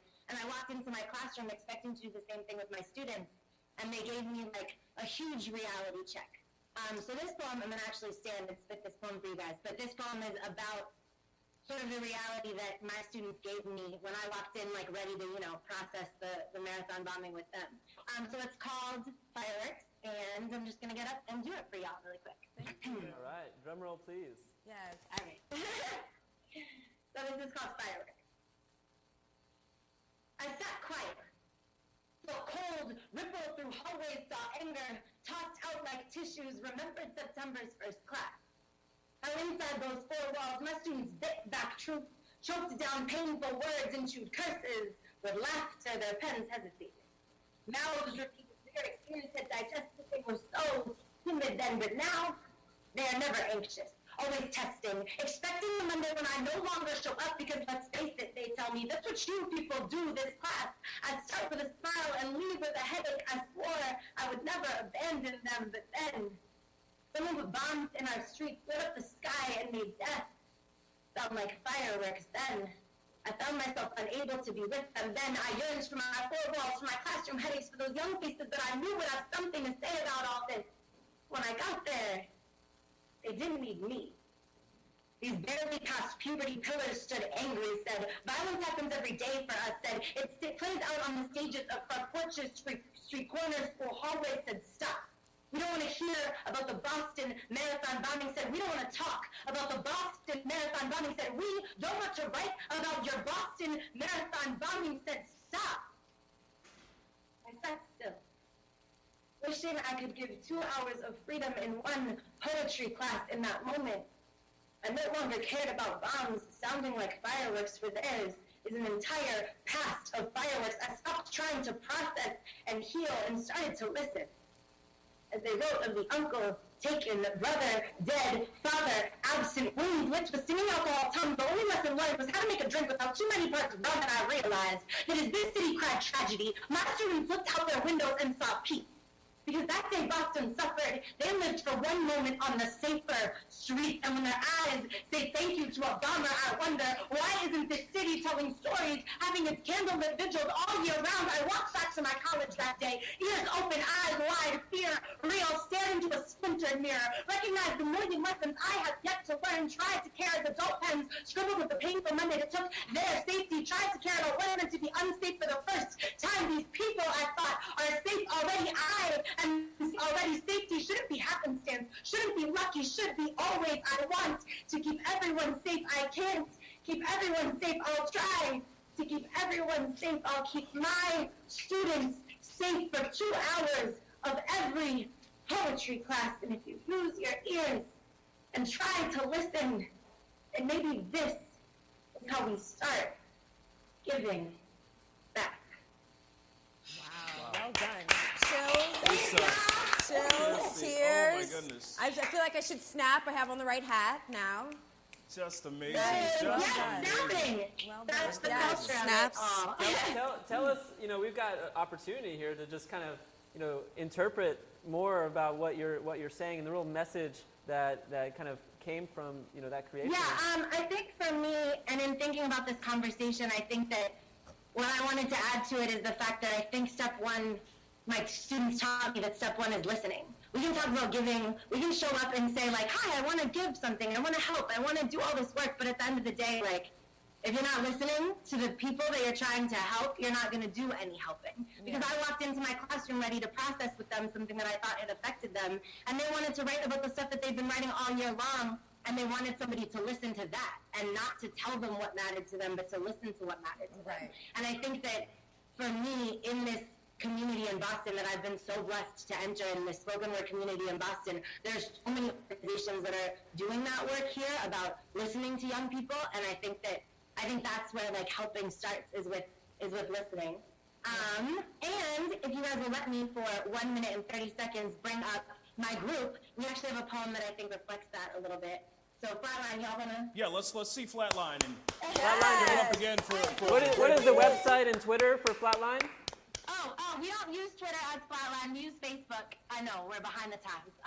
So give us the address. Twitter, which is @Lissa_Piercy, and on Facebook it's Flatline Poetry. Facebook.com/Flatline Poetry on Facebook. Thank you. So what is the name of this piece? What? What is the name of this piece? Oh, this is called Worship, and it is, well, you'll see. But I'm going to let everybody introduce themselves really quick. I'm sorry. Oh, hey, I'm Kaylee O'Keefe. Hi. I'm Guillermo Caballero. You have to say that name again because I missed the whole thing. I'm Louis Morris. Yes. So we're Flatline. Hi. Hey. We're going to kind of squeeze in and, We see you good, so come on in. We'd love to hear it. All right. Here we go. Ready, y'all? All right, let's do it. Poetry is not just written. It lives beyond the silence of complex metaphors and reread stanzas. Beyond the percussion of alliterations and punctuation. We speak it. Then feel it. Until we know it. Poetry is the way we worship. It's not just words. It is the pain that gives meaning to them. It is a loved one that stole your senses and replaced them with a reflection of himself. It is a child that taught you how to define nonsense without a prompt. It is the revolution vividly depicted on the battlefield of mind. And when I stare at this page after, it is revelation. The truth that stuck in my subconscious, find their way onto my page. The search of all the things my memory was too afraid to say. And as I put this pen to the side of my temple, triggering old emotions, I let brain send word to right hand so that ink can speak louder than vocal cords. Poetry is not just written. It is scribbled and rewritten and crossed out and rewritten, thought and memorized and dedicated to you. But this stream is only a fraction of our interaction. We're here to make connections. The words derive the sentences. From big ideas to revolution. From this stream to your living room, poetry is the way we worship. So, tell me a story. I found poetry in the aisles of a basement church. In the encouragement of a teacher. In the bold type of a library flyer. In the memory of late-night phone calls. In the cadence of 7 artist voices, I realized what it meant to feel words. So feel them. Because poetry is not just written. It is heard. Yes, it is. Wow. Well done. Yes. Amazing. Oh my gosh. I love it. So you guys are out of Boston? Yes, we are based in Boston. We do poetry workshops. Actually, 2 of us just went through a professional development training with a nonprofit here called Mass Leap. Nice. So we are trained in teaching poetry workshops. Nice. And we also host open mics at Wheelock and Mass Art. I want to learn. I want you to, Just Greg, I want you and Just Greg to we're gonna connect. put them together. Yes, Gotta get them together. you guys have to connect. He Yes. says Brave New Voices. Brave New Voices, that's what you guys remind me of. Louis was in Brave New Voices in high school. He's our BFF. Yes. Let's give it up again. Lisa Piercy, you. Flatline. Amazing stuff. Amazing stuff. Thank you Well so done. much. We'll see you soon. Thank you so much. Thank you. Thank you That so was much. just- We appreciate It the opportunity. I had to take the hat off doing the Boston. Yeah, hats poem. off to I had to- Flatline. Yeah, absolutely. This is a Thank you, Absolutely. Flatline. Thank you, Thanks, Lisa. guys. this is a fragmentation of our Oshalom. conversation, Shelton. What's that? It's a fragmentation of our conversation. Man, you're rhyming It's all all about day. peace. This is what they said. I It took is up. amazing. Pick up quick, You know, Oh, that's so now you're a rapper? I'm a what just spoken word happened? artist. Okay. You I are? got my hat on. his hat proves it. Yeah. What I love about what we're doing today, and all of you are seeing this, that we brought together. Hey, think about this. We've been on the air for about an hour and a half or whatever right now. And we've had everyone from celebrities to world changer and world leaders to UN Foundation. the UN Foundation. We've had Executives. Zeryl's- Yeah, executives, right. And we had Envy. Okay, first of all, I love the silence that happened after that. It was almost like, oh, like it was like That was He's awesome. getting you back for that unselfie. That's how you say it. Toss it. She's like, what? What'd I do? No, you know what? Here's the deal. This type of day allows us to do this. So what we are loving is this too. I mean, look at this. Look at the conversation that's just flowing. GT Live is just people all over the globe. And this is just one hashtag, our hashtag. This is not all of Giving Tuesday. You go to search on Giving Tuesday hashtag. You'll see even more tweets. Even as we're sitting here now, more tweets are coming in. Go ahead and read one. You know, look at this. I love this. They're so Go good. ahead, you guys, go ahead. Give us one of these. Words I resonate. Okay, this is from Evan Baldwin Carr at Evan B. Carr. Words I resonate from with Lisa Percy on GT Live. That's our hashtag, by the way, if you want to join in the conversation, GT Live. When we grow up, we have to define what giving means for us as adults. Indeed, absolutely. Giving is poetic with Lisa Percy. If you're not listening to the people you're trying to help, you're not going to help anyone. Yeah. That is so key, and that's what we've been saying, I think, through we started with Holly, and then we moved on through toward the psychology of giving in our panel. That's the very first thing that Aaron said. He's like, you have to listen.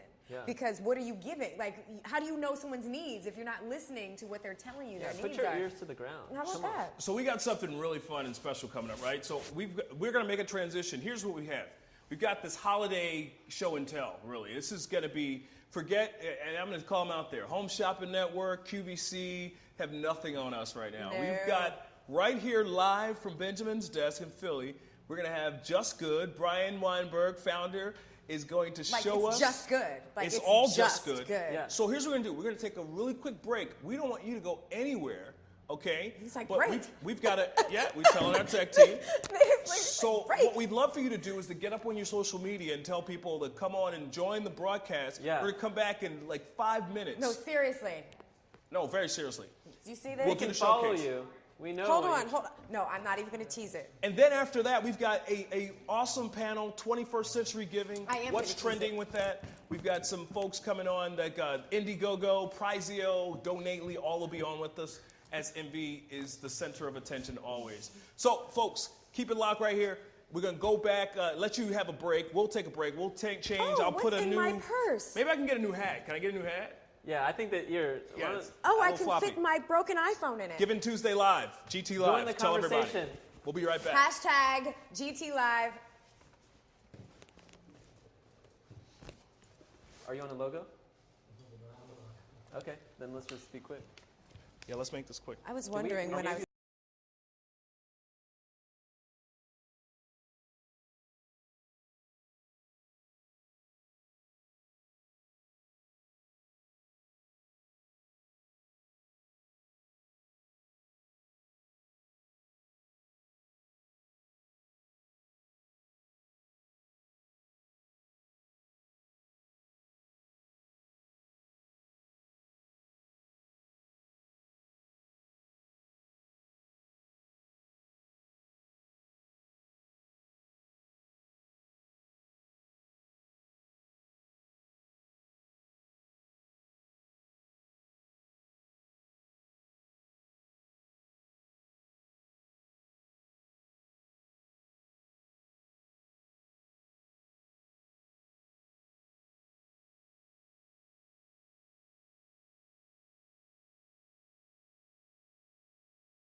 are much closer together now. Yes.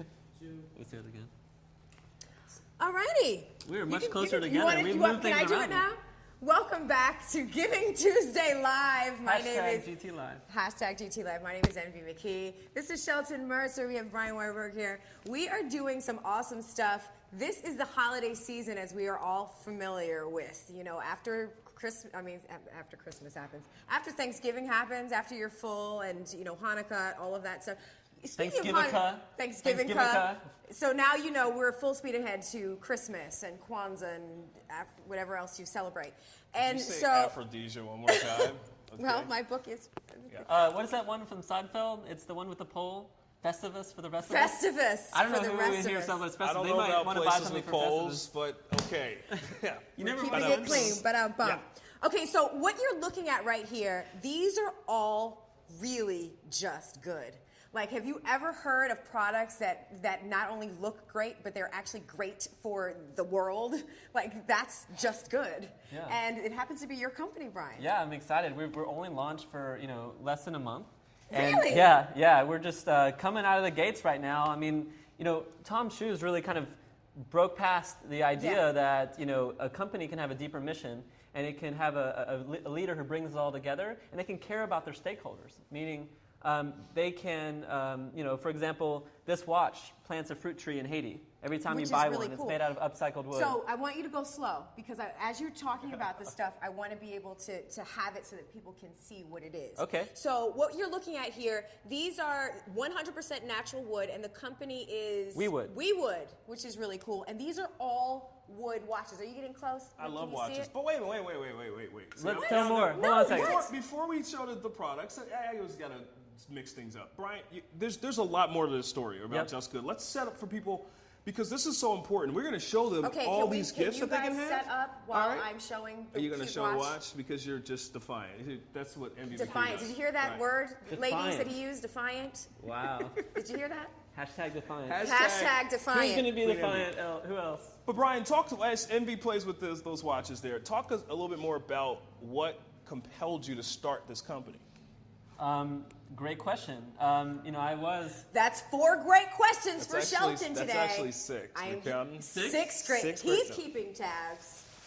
Well, it got to the point where, we have this, basically, we're approaching 8 billion people on the planet. Yes, we are. Let's face it, by 2025, that's where we're going to be. 8 billion to 2025. That's the magic number. Yeah. Nice. And, I did a lot of works in emerging markets, and I saw that these countries, these people, as we're successful with the development, the work with the UN Foundation, there's people that want everything that we want. And they look to the U.S. as the ideal. And the last study that I saw is that we're 130 out of 150 in terms of the happiness index. So we're not even happy. We got all this stuff.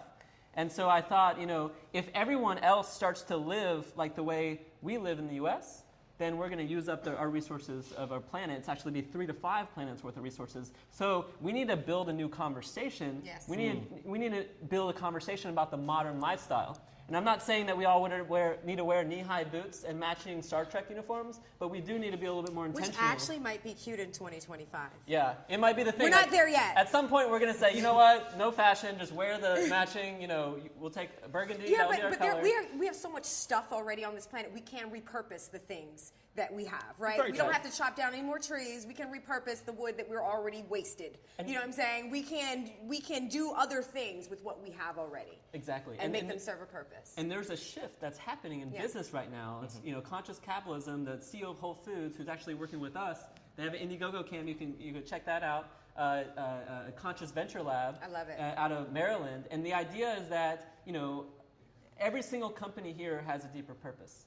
And they're sourcing their materials in a sustainable way. Their manufacturing process is efficient in terms of water use, but also in terms of social standards. I love that. There's some sort of community impact that's a 1-for-1. So it's not greenwashing, saying I'm just going to donate $5 and then everything I do to make it is bad. We're not doing more bad to do good. And the last thing is some sort of third-party certification. So there's a lot of people that have been thinking about this for 20, 30 years. That's dope. And that are ahead of the game and building the certification programs that we can verify. and say, this is a good product. This is a just good product. And so that's what we've done. And this is a table full of stuff. And while I am really impressed with the quality and the gorgeousness, and like I really didn't know what to expect, to be honest. I'm going to be honest. No, she had no idea. I had no idea what to expect. He had a suitcase and he was pulling stuff out. I was like, okay, it's sustainable. You know what I'm saying? Now you can't keep your hands off of it. Right, and that's the conversation we often What do you have. got in your hands? Okay, I love these. We talk. I can't talk about the Beats because I have a lot of friends that are radio and television personalities, and it's part of our job to have headphones, right? But what if you had a headphone that was wood, and you were talking about this is acoustic. This is for the acoustics. Exactly. The whole thing is, if guitars are made out of wood, and violins are made out of wood to enhance the sound, well, why not headphones? And this is actually made out of upcycled wood. That's dope. And every single time you buy one, they help restore someone's hearing through the Starkey Foundation. Isn't that awesome? That's dope. So and again, it comes in a couple different. And if you like, put them looks. on, I could just hear music like right now. Well, I can get you the thing if you want. No, I got my own music in my yeah, head. and It here's plays like all the time. another This kind. is the beechwood, There's I think. 3 different colors. And the company is called Listen, and it's on the Just Good website. Yes. So, Brian, what's something, to give us an idea, how much do these cost? So these are about $150, and these are about $100. No, now let's be clear. For those of you who are doing that thing, if you were to get a pair of Sony headphones, they'd be $100. You know what I'm saying? Any good quality some of those studio others are headphones. $200. The Beats by Dr. Dre, they go up to $500 and $600. So this really is reasonable when you think about it. Like this is a great gift. And that's what we're trying to do here is that we're not presenting this Mayan shawl that you wear keep once. talking Mayan shawl. Well, that's the thing is Mayan I've been to these places and I see the things that they're making and people it's a pity thing again. It's that same charity conversation. But these products we've curated, we've done focus groups and surveys to make sure that when you buy them, you're not doing anything, you're not taking anything away from yourself by buying these products. You're actually buying something that you already that you like. would want to buy. And that's what we want, right? I have the gloves on. I have the gloves on. All right, let's go back to the watches, though, because I love watches, obviously. So, Sheldon, do you like black? This one's my favorite. That black. Here. Wow, look at that. I'm going to put one on. There's one on the website that I don't have now. It's amazing. And this one Tell us is about blingy. these, man. This one's blingy. So this is also made out of upcycled wood. It's a company called WeWood. And every time you buy one... Wait, upcycled wood. Explain to people what that is. So basically that means like taking a... What is it? Go ahead, just go. Defiant right there. Hashtag Defiant. Hashtag Defiant. There's my new... upcycled wood. It's taking something that's like of a lesser grade quality of wood and making it better. Right? And how do they do that, though? They're just fancy scientists that, get it together and they go through that process and shining it, sanding it, getting it to the next level, taking the right types of wood that naturally are beautiful in this way. This entire watch, well, at least the band and the bezel is made out of upcycled wood. Exactly. It's light as a feather. Yeah. I mean, you put this on, it's so light. And these are made out of a factory in China that gets bi-weekly audits from the institution itself. So, again... So don't roll your eyes. No, but so basically audits. you're saying that these folks that you're certifying, or there's third parties like B Corp or someone like that that's certifying the companies you're working with, so that you make sure that they're not just, as you say, that greenwashing things and giving money away just as they're still destroying the environment around them. And these are certified companies. And I would say that no one's perfect. I like that one, There's no such thing as a perfect company. Sure. And so in order to manage that, we say you have to have 3 out of the 4 categories. And as stakeholders, the conscious capitalism way is to make them better, right? Awesome. So just in March, you'll see that we do a whole campaign raising money. That's the other part of Just Good. Just Good will actually pay you to sell these products as an individual or an organization, and you can find that on the website. It's really? Yeah, we will pay you. So I could be like a QVC model and just be like, oh, yeah. Anybody, anywhere, and going down to the Square devices on your phone, to organizations and raising and having your own webpage. Man, that's fantastic. Online. That's awesome. So let's see some more of this thing. Okay, we got to tell them about the UN Foundation. Oh, right. Just remember, okay, so we're not doing this just for our health, even though it's very healthy for the environment to do this. Everything that you see here and so much more that you will find on the website if you go to justgood.org. Justgood.org, but also the live where you're watching right now, the live stream. Yeah, you click on that shop button right under the Ustream panel, right under your video panel. Click the shop button there. 15% of every purchase. Is it just today or is forever? It's today, but part of the whole program is that anybody can sign up and get that 15%. Okay. It's an example of the business model that we've created. It's a new idea to democratize retail. Everyone's heard of Airbnb and Lyft and Uber. Everyone has not heard of those things. You might need to explain that. Okay, so Airbnb, just FYI, is where you can rent out your apartment for extra money. People come and they stay there while you're not there, and you can earn money. That's dope. I didn't know that. Using technology to create more revenue streams for you because the world is changing. Yes. So, but today, so everything that goes today is 15%. So we need people to go to the website. UN Foundation, it's going to. Right. Click on that shop button or go to justgood.org and buy something today. You did Cyber Monday yesterday. This is Giving Tuesday. Just wait for you to score some really amazing prizes. And you're prizes, giving. But so let me tell you about this. This is a great company. It's based out of Dallas. Let me see if I can get my foot in The them. CEO is a great friend of mine, Samuel. He basically was named one of the top 10 Romanians. And basically, this is a place where... Oh, here. I was going to try and squeeze my foot in, but it's not. You got the tag too. So every time, this is exactly like Tom's in a way, but it's actually more durable. Where you're in the rain. Why? Why are these more durable? Well, they're a rubber boot. They last for generations on generations. So these things are passed down. So do you really think I'm going to pass these down to my daughter? Is that what you're telling me? Well, I mean, maybe you won't, but other people might. No, this is cool. No, I love rubber boots. So it's a one gardening? For one. Are you a gardener? Wait, show them the children ones. Oh, yeah, they're so cute. Oh, look at these. These are adorable. Yellow is my favorite color. These are really adorable. And these are about $85. These boots? Those are cheaper, but these are about $85. Okay. Well, I don't know what the rubber boot thing is. It sounds like it goes. Those 100 boots, and they are like the duck boots. Like you said, those are going to last. Show us something else. What else you got? So these are a 1-for-1. So every time you buy a pair of boots, someone else is getting a pair of boots. In these countries where they don't have access to boots and things like that. So you're buying a pair of boots for yourself. This is the Tom. It's 1-for-1. Right. So it's 1-for-1. You buy a pair of boots, and somebody that needs the boots will get some in another country. Fantastic. That's awesome. And what else again, they're not just something that wears up. They'll last forever. For a while. Until you got some in your hand. I know. So these are I think the coup de grace. I would love to save them for last, but they're not. No, I just want to get to them now. A purse. Right. They're like those clutches? Clutches. They're great. Can you go out front?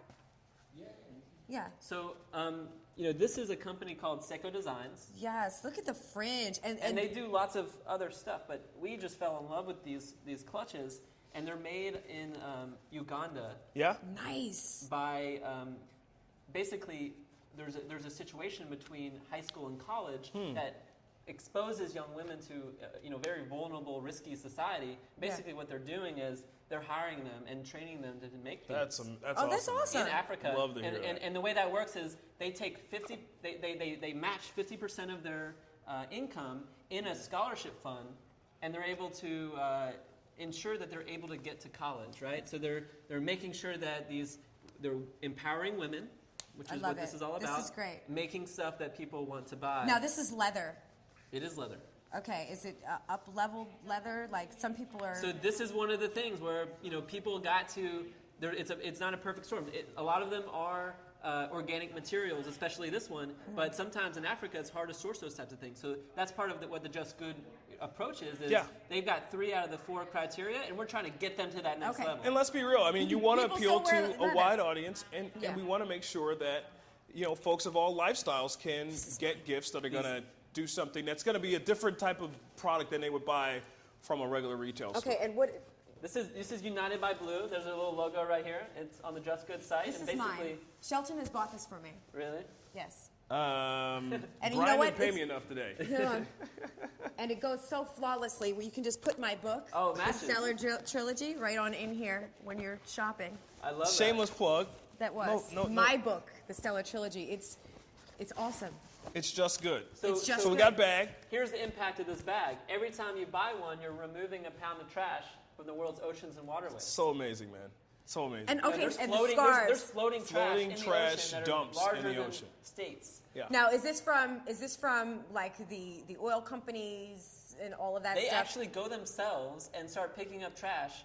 That's a company we want to support. I love that. Shelton, and you can go too. This one. Gotcha. So call us and we'll go all together and we'll take a We're picture. going to all go to the ocean. Let's see let's some more. talk about the soy candles. These are amazing. This is a company called Smell Philanthropy. Beautiful. Anybody got a lighter? No, I don't. You don't. You want us to light them? This smells really good. So every single, again, what's really exciting about philanthropy is that... Did you say Chillanthropy? Chillanthropy, that's the name of it. I love it. Yeah. And every single one has a different impact associated. I'm just gonna put this in my bag. You know, helping gardens all the in stuff Mexico. I'm taking with me. You gotta watch her, man. Somebody watch this please, one. Defiant, hashtag. Watch this lady. So I put it in the... So Chillanthropy. Tell us some more Chillanthropy. This candle actually is a Barcelona candle, and it helps create a bike share program in Barcelona, where everybody's done the bike share program. You go in the city, and it's more sustainable. That's part of. That is fantastic. And this one's called Barcelona. I love I love scarves, right? And, He's like, it is? It's a running joke. I love scarves. This is a beautiful scarf, right? It's a running joke with us too. Yeah, I know. I don't like getting my neck cold. So speaking of Ethiopia earlier, yes. Spencer's impact. Well, these are again designers empowering women, giving them above average pay in Ethiopia. This is an organization called Connected in Hope, and awesome. These are. What's how much are these scarves going for, about man? $30 to $40. Yeah. Which is reasonable. And they're all different colors on the site? There's yoga You've got some over here. Here's another one. And on the site, I don't know if I brought everything, but there's a lot more. Here's this color as well. You want to keep warm, too. So we've got another company called Greenola Style, again, empowering women. Yeah. Greenola. I mean, listen, so people complain sometimes about getting hats and mittens and socks for Christmas, but frankly, these are going to keep you warm, and if you're going to put these as stocking stuffers, get one from this company. I mean, Greenola through justgood.org. It's amazing. Transforms a woman's life. Yes, it does. So, all right. Yoga. New Year's coming. People going to be wanting to get it tight. Get all the holiday stuff off. Oh, you want me to? No, we can't. No, we're not. You can't do that. Our ratings would skyrocket. We don't want that. Well, that's what I can do an inversion. This is a company called Cozy Orange. It's beautiful stuff. I've gotten great feedback. It's one of the best sellers. This is lovely. There's more on the site, but essentially, again, empowering women in this design using sustainable materials. So amazing. And you know what I think is so cool about this? And so you see how we're going, well, me, I know I'm going giddy over it, but even you guys are kind of getting into it. Like, it's fun, you're shopping, but there's a story behind everything. Yeah. How often do you go into any store and there's a story behind anything you're buying? Except for the debt that people are going to get Except into? for the debt. Not ever. It never happens. So this is beautiful. It's a beautiful conversation. I think part of what we talked about earlier with the experts in the panel was getting people to the conversation. It doesn't matter how you get them to it, just as long as you have it. And this is how you get people to the conversation through fabulous stuff. Brian, here's I think what we want to make sure today was about having conversations about the way people are changing the world, but actually this is a day of action. So not only will Brian wear his bag with his That's my bag. There's a lot of stuff in here, actually. But here's a quick action you can do. You can go right there to justgood.org, or again, you're watching this webcast, click on the shop button, and buy me something at Shelton Mercer. Please. I love the headphones. Where's my wood headphones? They're right here. I love this watch right here. So let me tell you about this company, because I haven't told you about This is epic. So this is another style watch, Epic International. Y'all want to hear the impact behind this, even though it's a pretty cool one? You read it right there? Yes, it says, because of you, an individual in a developing country will receive clean water for an entire year, and the opportunity to attend a health education clinic. I'm sold. This is my new watch. This is awesome. And it's made in Newport Beach, California. That's awesome. Mine. Thank you. So that's Epic International. That's dope. Sticking on There's the water some jewelry. thread. This shirt is No One Without. It's a great company that I'm really excited about. I love this shirt. I wear it all the time. Do you know what this is? Can you tell? Obviously, everyone knows. It's certainly not a cell phone coverage map. AT&T or Verizon? Well, I'm not calling That is so funny. Look at that. That's a map of the world. Yeah. Isn't that great? And that's what this is all on about. your T-shirt. All All right, I'm taking one of those too, and the watch. All right, here. So I got T-shirt, I'm got a gonna watch. for that. All right. For the UN Foundation, I'm going to tell them they're going to. No, I'm buying these today for the UN. On behalf of the UN Foundation, I'm going to rock this epic watch for the rest of the broadcast and the rest of the next 2 years. Thank you very much, Brian. It's only 1 year. We're talking about conversations, and that's really what this is all about. Is when you're at dinner and someone say, "What's that watch all about?" You've got really a story. Yes. It's a cocktail conversation. Exactly. And really, I think that The reason why the Just Good model is working the way it is, meaning the reason why I want to pay you or your organization to sell these products is because you can't really tell just by looking at this product that it was made the way it was and it has impact that it has, right? But somebody goes, oh my God, I love your boots. And then you have that opportunity to have that conversation. And if you're actually selling them, you have many more opportunities to build this conversation about conscious living, which is where we all need to go. Absolutely. Well, here's the thing. I'm excited about all of this, and Brian is one of those visionary guys. You know, and we've talked about it. We're going to be featuring Brian on Twit Change in just the upcoming days here. So we got another story coming out about Just Good and Brian's journey, and then we're going to feature Just Good products on Twit Change for as long as you can push them out. We're going to make sure that people get them. Yeah. Awesome. Let's give it up for Brian Weinberg. Just Good, right? Yeah. I just want to make sure we mention the company names and we saw it. So this is Yellow 108 on Just Good, Roma Boots, WeWood, Seco Designs, Greenola, Connected in Hope, Philanthropy. Oh, he said yellow. I've done my homework. You can see. This is Listen. Listen and Cozy Orange, No One Without. And I think that we're good to go. Epic International. And don't forget the book. What is the book about? This is one of those transformational books, and it is about Kai, who thinks that she's human, but she's actually from another planet. And it is one of those self-discovery stories. It is fantasy fiction, and it is about reframing the conversation you're having with yourself because Kai is you. Amazingly talented woman. So Envy McKee, Stellar Trilogy. You can get that on Amazon and all the online stores. Yes. Justgood.org. We want you to go there right now. Or click the shop button right now and tell people about these great goods. We're gonna do this. We're gonna transition again. This is an amazing day, right? So we gave you the opportunity to participate in awesome conversations, get online and be part of the social conversation, and to now take action. Buy something. 15% of all of this goes to the UN Foundation today. Today only. Today only. But tomorrow it could be Tomorrow it could be more. All right. So thanks so much, justgood.org. We're going to come right back and get into a great conversation about 21st century giving with some of my really, really good friends. So Indiegogo, Prizeo, Donately, tell everybody right now that they're coming up next. Giving Tuesday Live. Awesome holiday gifts right here. I'm shopping. Okay, so what else do I want? All right, so here, I want one of your books.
Oh, sorry.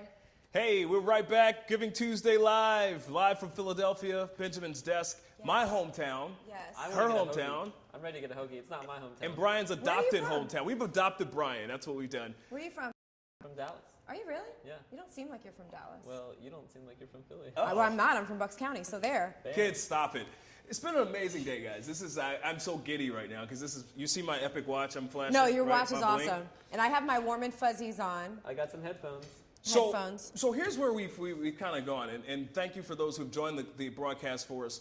We started out a little while ago with just talking about framing this Giving Tuesday conversation, and we've had Holly Robinson Pete from Hollywood coming on. Holly Rod is she's in Hollywood, but Holly Rod is her foundation.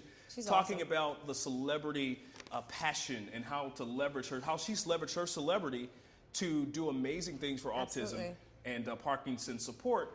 And then we had some other folks from the UN Foundation, Aaron Sharinian, Dr. Elizabeth Lombardo, and Spencer Gerald, from Spark Experience. I mean, it's just been a great day. Yeah, it really has. Spoken Word, Lisa Piercy, and Flatline, and Brian Weinberg, and Just Good. I loved all of it. You know, I love awesome conversation no matter where it comes from, but I also love awesome products, so this was my highlight. Am I supposed to put my fedora on? Yes, put it on. All right, my fedora. Wow. Yes, it's actually my This fedora. is a Just Good, I mean, if I'm looking like I'm going to be walking the strip. You're going to pull it Philly Clint Eastwood. This is crazy. So here's we got a really special panel, and we're so thankful for our folks. This is crazy, but I love it. With the bling watch, the epic watch. So here's Indiegogo has been a great partner for us, and even in our broadcast, Brian. And we've got today. I mean, downstairs right now, as you're watching, you can click the donate button. Downstairs, so below the video panel, right? You can click the donate button, and it's going to take you to Indiegogo. They've got a Giving Tuesday page set up, and they are matching. And we're going to let Bree tell us more about it, but they're matching donations today. It's really pretty awesome. I'm excited about that. We also have some of the real innovative people in our space. There's a lot of things that I've learned with Twitch Change, and we started with a whim. What would happen if we could get Eva Longoria to allow people to follow her on Twitter? And that swelled and expanded to 200 and some odd celebrities and hundreds of thousands of dollars for Haiti earthquake relief, and we keep going, and we've done amazing campaigns, sending people to the Super Bowl and the Grammys and all that great fun. And people look at it and say, oh, well, you're having fun with your celebrities, but the reality is we have been able to generate millions of dollars into the hands of people who are changing the world.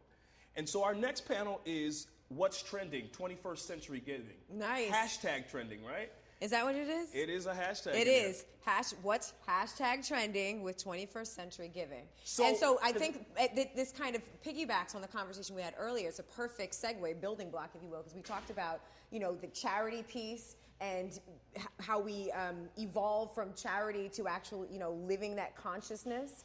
And so here we are. What is trending? How do we get from A to B? Because that's what we're looking to do, correct? Absolutely. Because today we're all about action. Yes. And that's what these people are all about, too. I need you to have a shirt that says, today we're all about action. No, you need to put your headphones on. That's the deal.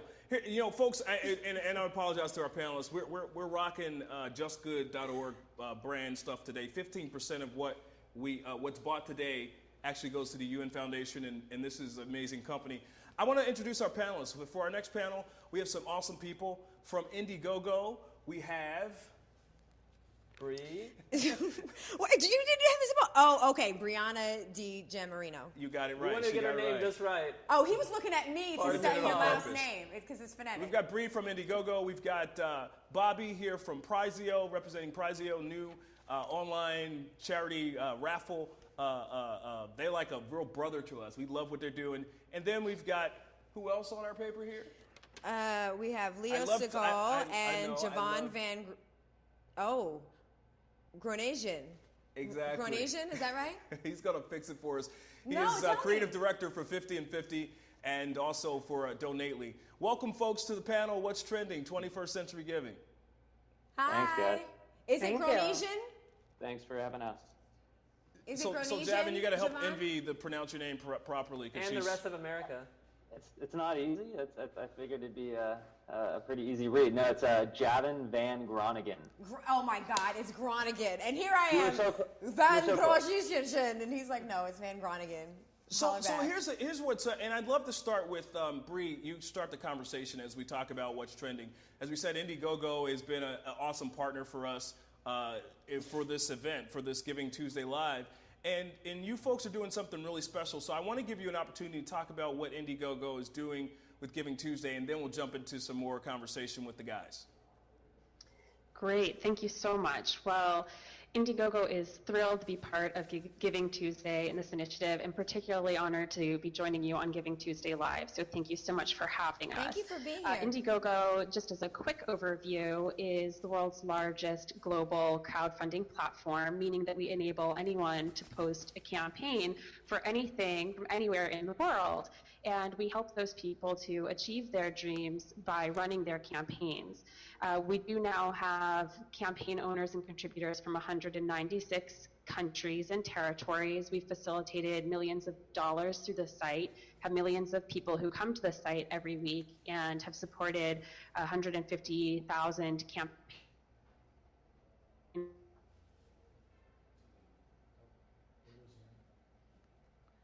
to raise funds for their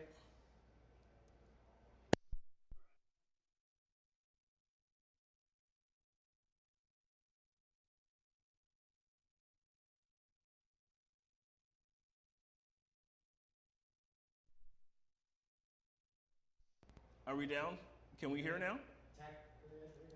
Bree, we kind of lost the audio for a minute in midstream in your sentence. So let's just pick it back up from where Indiegogo's campaigns for Giving Tuesday Live. Let's be clear. We have had very minimal technical difficulties. For the first one, like, this is awesome. So no complaints. Do we think it's her? No complaints. Okay. So why don't we do this? We've got also on Bobby Malak, who's Chief Marketing Officer for Prizio, and Javin Van Groningen. She's back. There she's back. Who is with 50 and 50. So we lost Bree. We're gonna get her back on. We'll kind of come back on the other side of this. Here's what we want to talk about, and I want to give a little bit of a background for these guys, and I'll let you talk more about your companies. We know Indiegogo is one of the crowdfunding leaders, and they've gotten into the cause and charity space with their new platform. That's awesome. Prizio is another really hot young company. Brian Baum and Leo Siegel, who I met earlier this year, who launched similar to what we do. They do online raffles with celebrities and amazing experiences, kind of like a Kickstarter, even Indiegogo experience. And then Javin's group has been working with Riot.org is one of their big folks who, if you go there and you see that little panel where you can give or donate or take action, that's his company, Donately, his tool.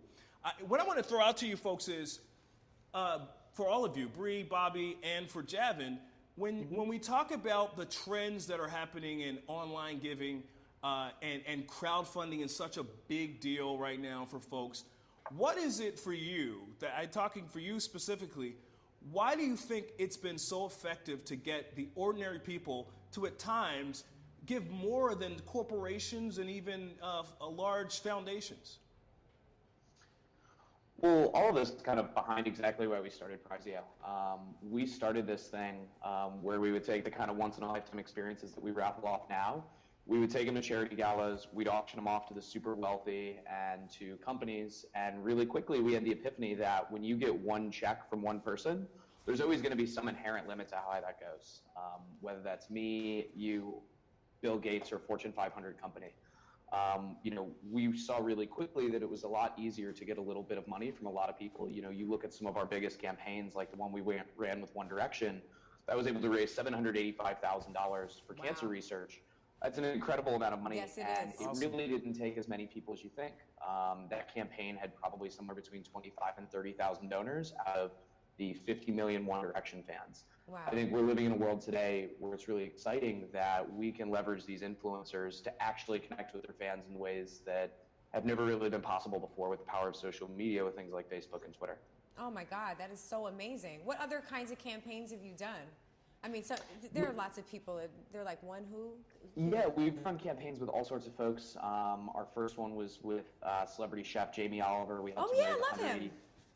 Yep, we love Jamie. Jamie raised $184,000 for Food Revolution Day, his charity, which is amazing. Okay. It was an awesome case study for us at the same time because he put the same prize on an auction site. The auction site raised $1,100, which is obviously substantially lower. Yeah. At the same time, from there, we did a campaign with Samuel L. Jackson where we were able to help him raise $175,000 for Alzheimer's Association, and that was a fun campaign that really focused on the virality and power of video, where we did kind of a monologue competition on Reddit. From there, over the summer, we did campaigns with everybody from Muhammad Ali, Kobe Bryant, Kristen Bell. We're running one with Ed Sheeran right now. In the next couple months, we've got ones with everybody from Miley Cyrus to Britney Spears, to David Ortiz and a whole host of others. That's awesome. So That's break it really down cool. for me. Yeah. What exactly are you doing with these people? Because I'm new to your organization, and I just want to know how I can talk to who was it? Justin Bieber? Is that One Direction, man? Ed Sheeran. Yeah, so what we're trying to do is we're trying to democratize once-in-a-lifetime experiences. Yes. So usually the way that these things happen is you have an experience like golfing with Samuel L. Jackson or going on a date with Kristen Bell or going to Rio with Alicia Keys. These types of things that we have on our platform traditionally were something that would go to a charity gala and someone would buy for $10,000, $15,000. We saw that celebrities didn't want these just to go to the children of the ultra wealthy. They wanted to experience things with real fans. Yeah. So we're really turning the model on its head as we're trying to democratize it where, as you guys said, it's more like a raffle, a lottery, whatever paradigm you want to put it to, where you can buy one ticket for one chance for $1, 1,000 tickets for 1,000 chances for $1,000 at a chance to have dinner with Ed Sheeran. So fantastic. That's awesome, and it goes to a good place. So Absolutely. are you working to? Okay, so the celebrities approach you and they say, "I want to do blase to raise money for my charity," and that's when you guys step in. Yeah, so we're working with celebrities and the causes that they're really passionate about. With Kobe Bryant, for example, we did it for his family foundation, which really focuses on homelessness in Los Angeles, which is a cause near and dear to him. Right. For Alicia Keys, we worked with Keep a Child Alive for charity, which focuses on helping children affected by AIDS. With Will Ferrell, which we're getting ready to launch, we're working on a charity he actually started when he was in college, focused on scholarships for cancer survivors. So Cool. really each of these campaigns, we focus on picking a charity that is a cause that's really important to the celebrity because they're going to get way further behind it. Man, that's Oh, so that's dope. exciting, and so there's that part, and what Indiegogo and Prizeo are doing with around the crowdfunding, but then there's this other part of yeah, I could donate, I could buy a raffle chance, but I also may need to do something like support a petition, or maybe I need to sign up to volunteer, or maybe I just need to amplify a message that's really important to me. Javin, you folks with Donately tapped into something that is, I think, really spectacular. Tell us a little bit more about Donately, what it does, and places that it's being used right now. Yeah, sure. So to give a quick background, I founded Donately as well as 50 and 50. And 50 and 50 is an agency that's working directly with nonprofits like Invisible Children and a handful of others to just help shape those online experiences. And what we noticed was so many organizations needing to be unique and disruptive in their own space and doing custom experiences for their donors. I think what we were just talking about, what Bobby had mentioned, that Prizeo is doing so well is responding to the need that there is donor fatigue. Donors are kind of bored. A lot of what we've been doing for the past 5 years has not been tailored enough to them and been exciting to them. And so Indiegogo and Prizeo are great platforms to do exciting things. Donately was built to work with organizations to do unique experiences for their donors. So you had mentioned Riot earlier. Riot's a wonderful platform. It's news connected to giving and petitions and everything else.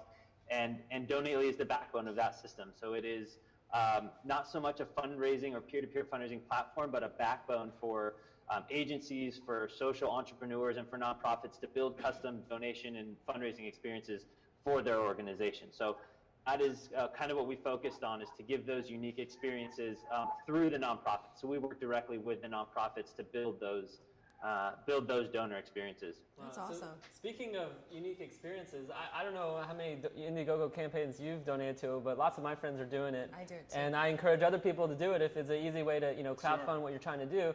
I've seen some funny experiences. Just $25. I had a guy who, a good friend of mine, he did a guitar song that was about me, for me. For $25 to donate? Yeah, That's like awesome. come on, like seriously. Like, So he wrote your own song for you. he wrote a song about me. I won't show it to anybody. Another fun, I saw a guy who did a live stream like this.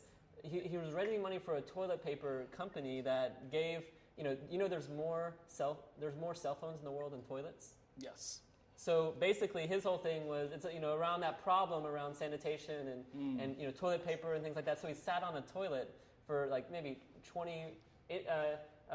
Bree will correct me here, but for a long time he sat there until he reached his goal. I just think that's entertaining. That's a unique experience. It if is. I've ever That's heard cool. No, That's it a cool really way to is. raise money. And I think, Bree, I'm glad we got you back on. And Hi, Bree. DJ Marino. I can say We it got like it a right. boss. Say it 3 times. DJ Marino. DJ Marino. will we be whisked away in a twister or something? Yeah, it's like we go in the Dorothy. eyes? DJ Marino. So Bree, I know we lost you for a minute. I want you to talk about your kind of, you folks have been known for doing the crowdfunding around projects like Brian talked about, but lately you've been getting a lot of momentum around projects or campaigns that are going to raise money for causes. Tell us a little bit more about Indiegogo causes and even your role in Giving Tuesday. Yeah, so apologies for cutting out earlier, and I don't know how far you heard from me, but just to recap real quick, Indiegogo is giving $1 for every $20 raised by cause campaigns today, and we have had over 220 campaigns launched as part of that initiative, and they've already raised in some over $800,000. So it's already an exciting day. Wow, that's Yeah. awesome. Can you give that number again? Over 800,000. Over That's right. 800,000. And how many people donated to get to that? That's a good question. We'll have that by the end of the day, but I'm sure it's in the thousands. And those dollars didn't all come in just today. Those have come in over the course of the few days these campaigns have started, and we will have a number for how much they raised today as well. But we're just getting started here on the West Coast, so we're expecting big things to come. And you can go right now, actually, on our platform, right now at GivingTuesdayLive.com. You can click on the donate button, and that's going to take you to the Indiegogo donation, Giving Tuesday page. Yeah, thank you, Brian. And that's where you're going to be able Is GivingTuesdayLive.org? GivingTuesdayLive.org. Yes. There's a big button there. It says donate, shop, Yes. and share. Yes. If you click donate, you're going to go to the Giving Tuesday Live. we can't say it. We need to eat some food, but we need. There's so much giving happening. Yes. So here's what we're going to do. We got to shift the conversation because we want to make sure that we love learning about what you're doing individually. But let's talk about this space. This is a very dear topic to me. Obviously, as peers, with what we've been doing with Twitch Change, very similar to a lot of what you all are doing with celebrities and with crowdfunding. When we talk about where do you see this? Where's the ceiling? Is there a ceiling? I had a conversation with somebody the other day, and he's a pretty well-established fundraiser for corporate initiatives. So he's used to raising millions and billions of dollars. And he just said to me, what's the ceiling for getting ordinary people to try to fund big ideas? I think we've got a long way to go, and we're seeing amazing projects. What are your thoughts of is there a ceiling here? Where are we going? What's possible beyond just a simple click or a tweet? What do you see? So we find that, and we strongly believe that crowdfunding is still in the early days, and that we're going to see it continue to grow and be a part of our daily lives in ways that we can hardly even imagine today. Historically, you could think about what you could do for a cause in terms of contributing your time, your talent, and your dollars. But today, given the way that we are so socially connected, you have the opportunity to add another place to contribute, which is via your network. And by being willing to share your network, you're actually able to have huge impact, both because On Indiegogo, we believe in the democratic version of crowdfunding, meaning that campaigns that have a higher go-go factor, that is their measure of social engagement, will be promoted more on our site, both on whatever landing page they're on, whether it's the Giving Tuesday partner page or a different topic area, as well as in our social media streams and ultimately in our newsletter and homepage. So sharing your network helps to amplify that. And we've also seen it be very impactful for specific campaigns also generating funds. For example, Om Malik of GigaOhm launched a campaign in conjunction with Giving Tuesday. It went live late yesterday. It's already raised, I believe, $18,000 to support the UCSF Cancer Center here in the Bay Area. We also had Dave McClure, a very well-connected gentleman in the venture space here in the Bay Area, launch a campaign to support education, and his campaign is also off to a great start. It just went live a couple hours ago. So these folks are choosing a topic they care about and asking their network to support it, and we're really seeing transformation happen by gathering that network that might not have otherwise had a particular cause to support, and having them rally behind these key figures because they are part of their core network of supporters. Bobby, talk to us about that same question. I want to pose that to you. And beyond even the celebrity space, and you guys are more experts and innovators, where do you see crowdfunding being able to have even more global impact? I mean, I think if you look at it, I think we're still in a space where the grand majority of people, I bet it's less than 2% of the population, have ever given to a crowdfunding campaign. I think that shows that the ceiling is incredibly high. And at the same time, I think we're starting to live in a world where if you look 25 years ago, if you bought a car and that car had a sunroof on it, you'd be incredibly excited. It'd be a leading feature. It'd be something that excites you. Today, if you buy a car with a sunroof, it's kind of just an expected thing. Right. I think that we're starting to see giving evolve to that same point where 10 years ago, when you bought a pair of Tom's shoes and you learned that a pair was donated to charity, it was this shocking, crazy thing. Now, every water bottle you buy from Procter & Gamble, everything you get at Starbucks, all has a piece of giving in it, where it's starting to become an expected thing. And I think that started really on the corporate side and has been impacting kind of our buying decisions. And I think it's starting now to shift where instead of people just having to do it as a reactionary thing in their purchasing, they're also starting to drive and actually take action on their own. Which is kind of what we were talking about earlier. And all the statistics support this. Nielsen, Cone, I mean, 79% of people rather buy something that has a cause related to it. Sure. Also, I have to just say that people rather work for a company that does good, right? Because you get that feeling, that extra, lifespan, let's just say. No, absolutely. And so, Javin, I really wanted to... here's my thought about this. So we've got the ability to drive, we say numbers like $800,000, $700,000. We've had campaigns with Twitch Change that have raised over $600,000, $700,000 as well. Beyond the dollars how do you measure the impact that people coming together to amplify a message? I mean, Javin, talk to us about that. What have you seen in the ways of the impact that the abilities for us to impact causes and policy and or just a passion by motivating the crowd, whether it's using your tool or just in this awesome space we're in? Talk to us about that. Beyond the dollars, how do we really mobilize people in amazing ways?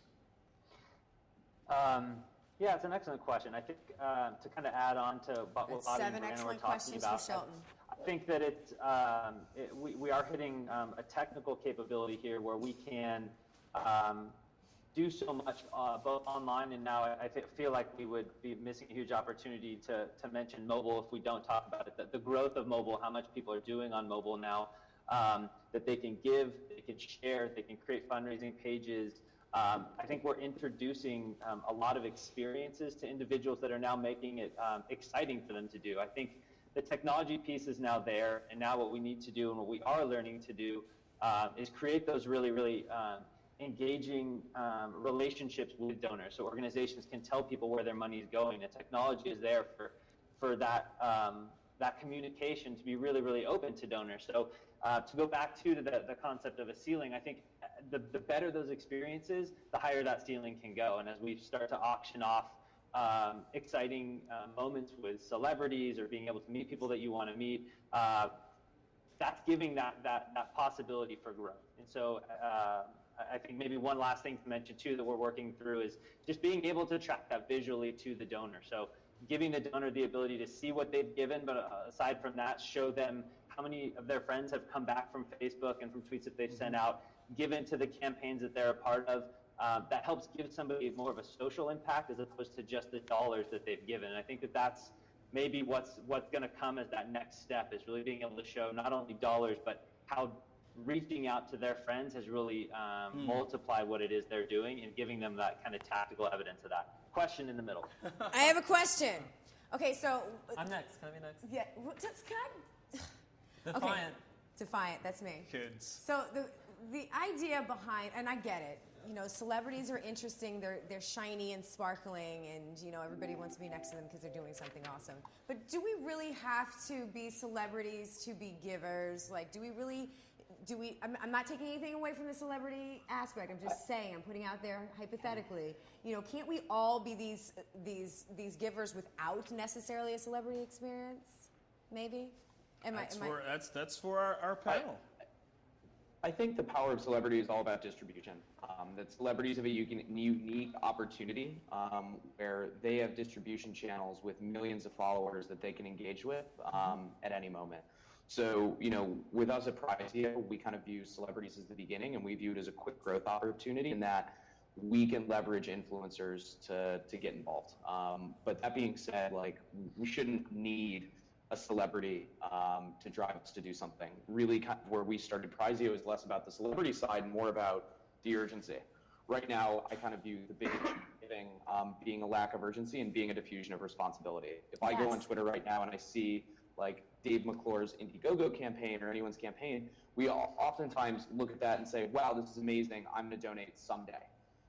Where the power of technology and Indiegogo and us and everybody are kind of trying to change things is adding an impetus, adding an extrinsic motivator to make someone say, I need to do this right now. Right. For us right now, that's celebrity experiences like hanging out with your favorite basketball player.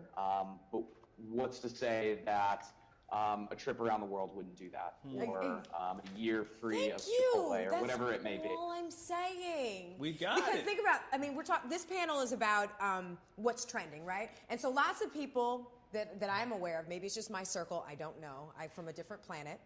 Lots of people are talking about kind of the end of celebrity and stop being famous just for being famous, that kind of thing. Like, there's a lot of sensory overload with this fame thing and the celebrity thing, and people are starting to go, there's something else, isn't there?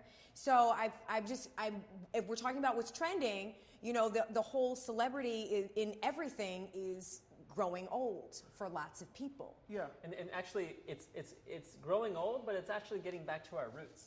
Yeah. Because back in the day, before capitalism, before famous people that was even such a thing, you know, we thought about, you know, the person that we looked up into society was a mature, fully realized human being.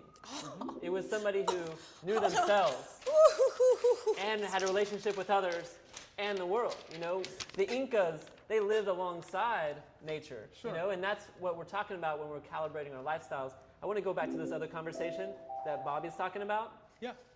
One of the things I think may be missing from the conversation today is that, you know, there is a ticking clock. You know, there's a lot of problems that we're giving to. And, you know, not to be a downer, every day people die, every day, you know, people don't have food. And, you know, climate change is, you know, we're living in a world right now where there's 392 parts per million in the atmosphere. We know the only safe level is 350, and it increases 2% or 2 million every year, right? So we know that we're slowly poisoning ourselves, but yet there's no sense of urgency. Right. Really, so I'm like, let's do this yesterday. I mean, that's how I live my life. Is, you know, we got to do this today and tomorrow and tomorrow.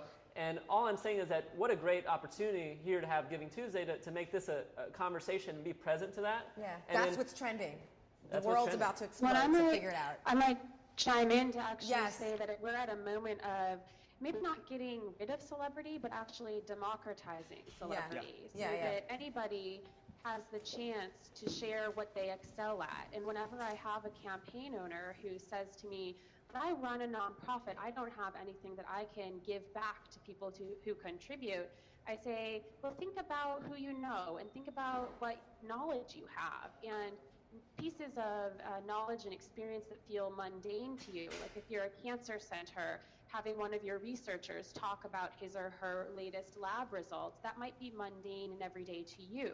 But to the rest of the world, that's extremely interesting. It's breaking edge. It's a whole new world that they didn't know about. And so offering that webinar and the chance for the world to engage with your work is so valuable and enables anybody to be their own celebrity and share what they are good at. That's a very good point. And you know, one of the things that we're doing is we're to your point, is it so much celebrity or is it champions? You know, we every have, celebrity is not a champion now. And that's not what we're saying. So here's what happens though. We don't have necessarily a need, but there's been throughout all of our history, champions rise up, and that could be a child. Yes. It could be an elderly person. Yes. It could be someone who doesn't have the best physical ability or the greatest physical ability. What I see, what we're doing with this age of crowdfunding and crowdsourcing and crowd supporting is that we're creating millions of champions, right? Where people, what I love about even something that was said by the panel is it's not so much the celebrity. Yeah, that's a wide distribution channel. Yeah. But think about all the people who participate in making something happen. Yeah, I mean, when we were able to do a campaign to put tents in Haiti, you know, these permanent tents, more permanent tents, to house thousands of people, and to be a person who participated in that, you now have a badge of honor to say, you know what, I helped provide a home for someone in a crisis, or I help provide education for girls in India, or I'm helping to do, even through going to have dinner with a celebrity or sit in with Alicia Keys in Brazil, you're going to help AIDS research and support in developing nations. These are the champions. These are the celebrities. And I think that crowdfunding gives us a unique opportunity. But it's not just about the crowdfunding, and that's where I was really trying to shift us. There are other things that are happening in the culture, and so to some of your point, Brian, I know you've got a real strong passion about this thing. It's all about conscious living. It's all about, you know, getting back to being a part of a species that is calibrated with the planet. And because, again, sense of urgency, we're either going to do that or we're not. And if we don't, then that's a problem for a lot of us. Well, let's ask our panel. Yeah, maybe I could jump in a little. Having some experience there on the agency side, I think what we're talking about a little bit is the ability for nonprofits to tell their story well, and in a way that it impacts their donors and gives them that desire, that the altruistic desire to give just to give. I think that there's a lot to that process that needs to be dealt with a lot of organizations. The expectation that people are just going to give because you're a nonprofit is gone, because there are thousands and thousands of nonprofits and thousands of issues globally. And so you have to do a really, really good job as an organization now to say what your problem is, what you're doing to address it, why you over all the other options. It's really important that they do that so that a donor doesn't have to be sold on a celebrity opportunity or sold on, hey, a dollar match campaign, but just, hey, this is an amazing issue and I should do something about it, whether it's the environment or child soldiers or, saving pandas. Really, everybody has the thing that they're in love with, but it's the nonprofit's job and that maybe the partners that they have around them to really sell that and make it feel good for somebody to support their cause. Excellent point. That's a fantastic point. I think that, you know, we want to make sure as Brian looked like he's about to ninja chop somebody. It's the scarf choking her, I think, right? So here's what you raise a good point about nonprofits. So we've got people watching all over the world. They're tweeting #GTLive. It's all over the internet. We love what's going on. Give them some handles, our audience right now. What are some ways that if I am from the largest organization, or maybe I'm a small community-based nonprofit, or maybe I'm just a person who really wants to see change somewhere, somehow, what are some quick ways I can get started on your platforms, or even some suggestions that all of you would give to the people who are watching? I'm happy to jump in there. So at Indiegogo, you can actually start a campaign right away. So you could start a campaign in the next 10 minutes. If you wanted to start one for Giving Tuesday, I would recommend going ahead and launching it in the next 10 minutes so that we can get you on the partner page. We've got time. Let's do this. Yes. But there's no screening process, so anyone can launch. And what I would say as a rule of thumb, though, is that you need to make sure to put in the effort on your end. Probably the biggest fallacy I see in campaigns is launching a campaign and believing that once you launch it, the world will come. But actually, you need to put in the effort on the front end in order to get the crowd to come. So our rule of thumb is that you need to look to raise a third of your goal from your closest community before the value of the crowd and the millions of people who come to Indiegogo will come into play. So make sure that you set a goal that you can achieve 30% of from your closest community. You're always welcome to raise more than your goal, but set an achievable amount so that you can get that early momentum. For example, love that. I didn't know. I did not know that there was kind of like a framework to crowdfunding. Yes. This is awesome. This is great information. Go ahead, keep going. No, shh, keep going. So reach 30% of your goal before you be able to do that with your closest supporters, and then what happens? Well, and then we find secondary networks come into play. So friends of friends and folks who have seen your message in social media. Right now, we're at Indiegogo using the @Indiegogo as well as the Giving Tuesday hashtag sign. So you're welcome to tweet at us. We're very active today. But those secondary networks come into play. And then after that, for the third, and anything you raise above your goal, at 87% of campaigns that hit their goal do raise more than their goal on Indiegogo, tends to come from the greater crowd. So that's where we see the Indiegogo crowd coming into play. That's dope. That is great. What are some of the perks that really get you excited right now? Great question. I like perks. You have one great question today. Congratulations. I can get more. Great, I would toss that to you.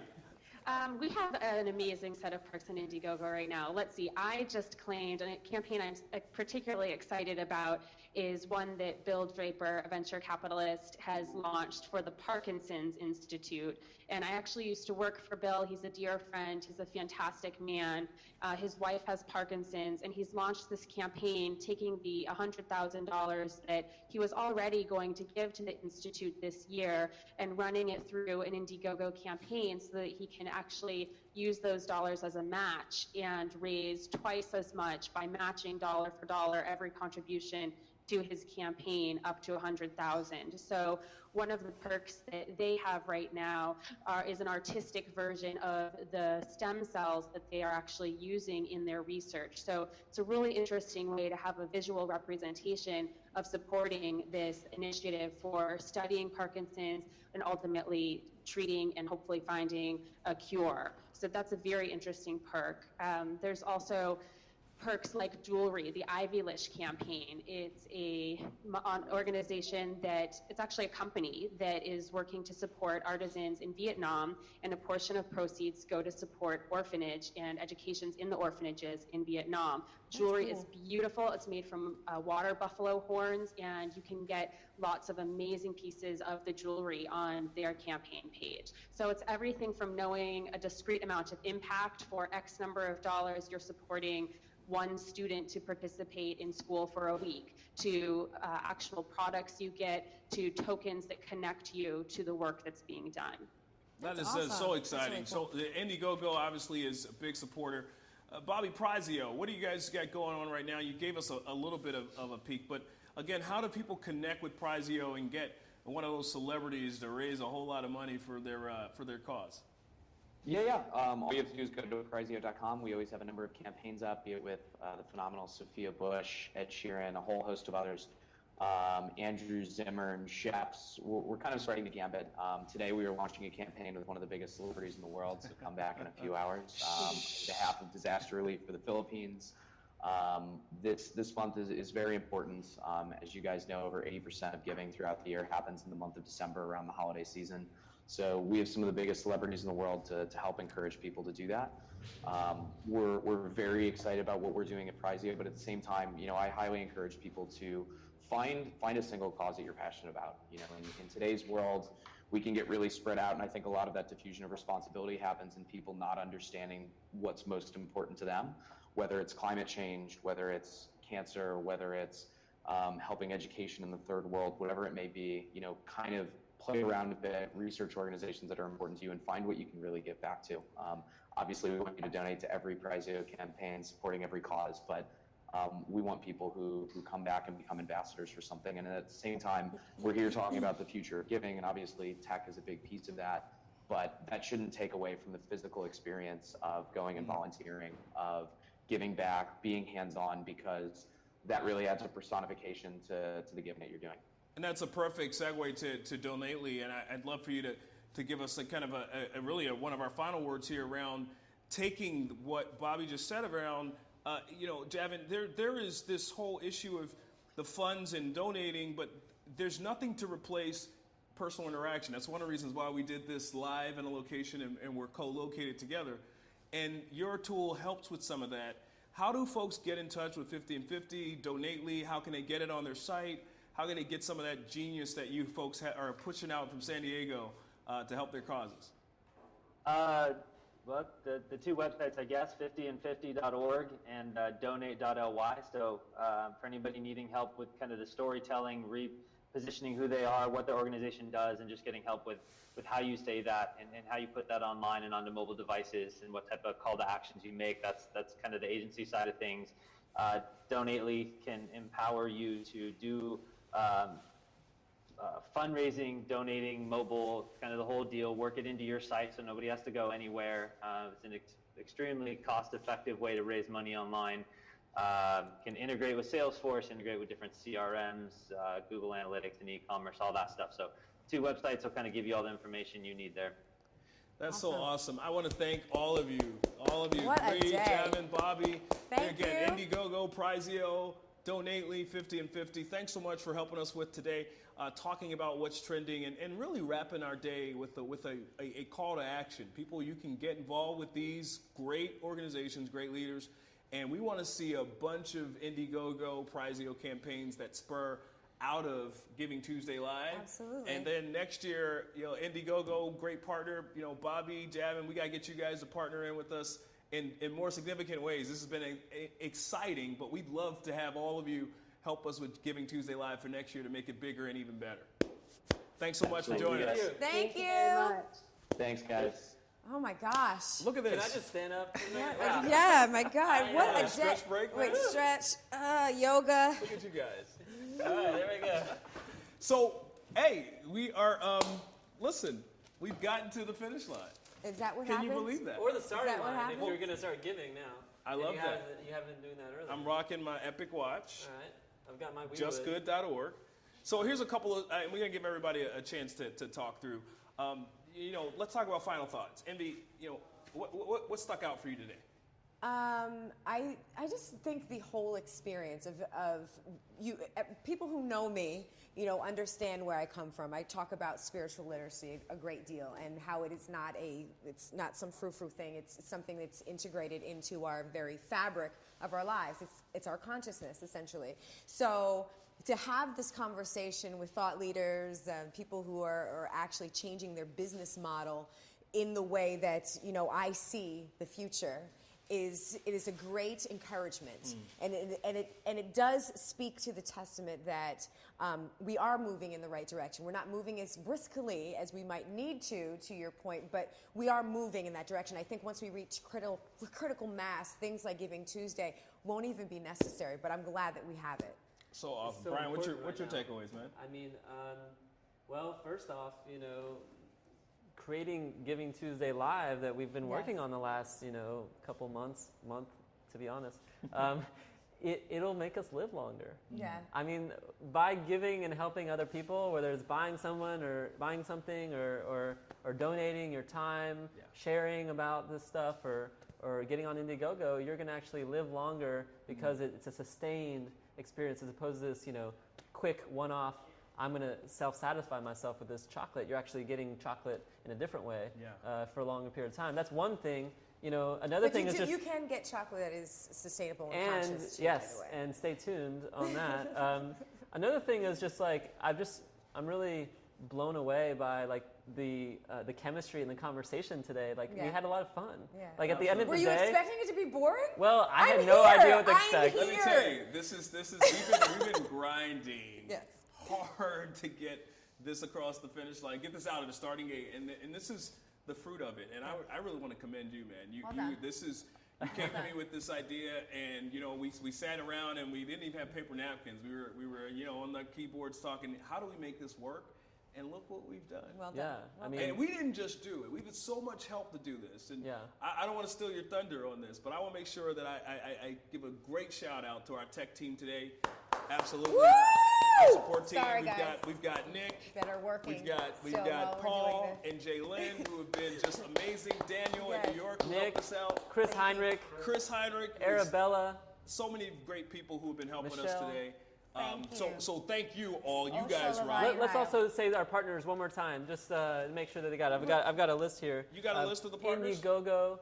You got one too? Don't forget. Go ahead. Twitch change. Come on, Twitch Twitch change. Oh my goodness, what did we do? All day long. going. We've got Rare. UN Did you see that? Did Foundation. you see the rare? Okay. I didn't see it. Can you do it another So rare? no, I don't do that stuff. You don't do That's that? for her. Cool. I'm glad that you didn't allow her to persuade you in that way. Absolutely not. I Carol already wore the Wynn. hat. Carol Wynn, Plus Social Good. You've seen, let's pick out one of these. I mean, they've been working so hard, tweeting everything. Plus Social Good has been awesome. They've been Yes. tweeting. Evan B. Carr. Oh. Yeah, let's here. Oh, we well, go. he's coming at me right here. Celebrities have more visibility, but the change starts on the ground with every. Well, you're right. It does. It does start on the ground, but. So we've got Plus Social We're all Good. We're celebrities. creating millions of champions.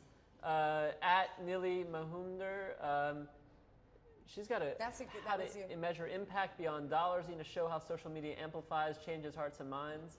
Yeah. That's a good. We are word. just super grateful for everyone who's hashtagging GT Live, doing This is something good. for Giving It's about Tuesday. it's yours. Let's keep this conversation going. We're going to be Absolutely. online, tweeting things out. Tell us what you're actually doing. For Giving Do an Tuesday. unselfie. I mean, that's kind of the cool thing to do now.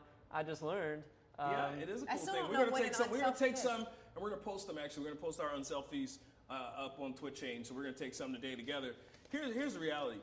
How this is it? How is it? Just explain No, the concept. it's explained. People got it. They I She do doesn't get have it. it. Just say it. People are I know, but we've told you the unselfie is like your beautiful face that we know that we love to see on Instagram and on Twitter and Facebook I don't and all take that. selfies. You Joe. put We're it- gonna put something in front of it. Imagine that we would cover up this. That's an unselfie. But you write But something we're else gonna on write it. something like "Go give to some amazing cause." So we're gonna figure it out. That's fix your face. All right, listen, people.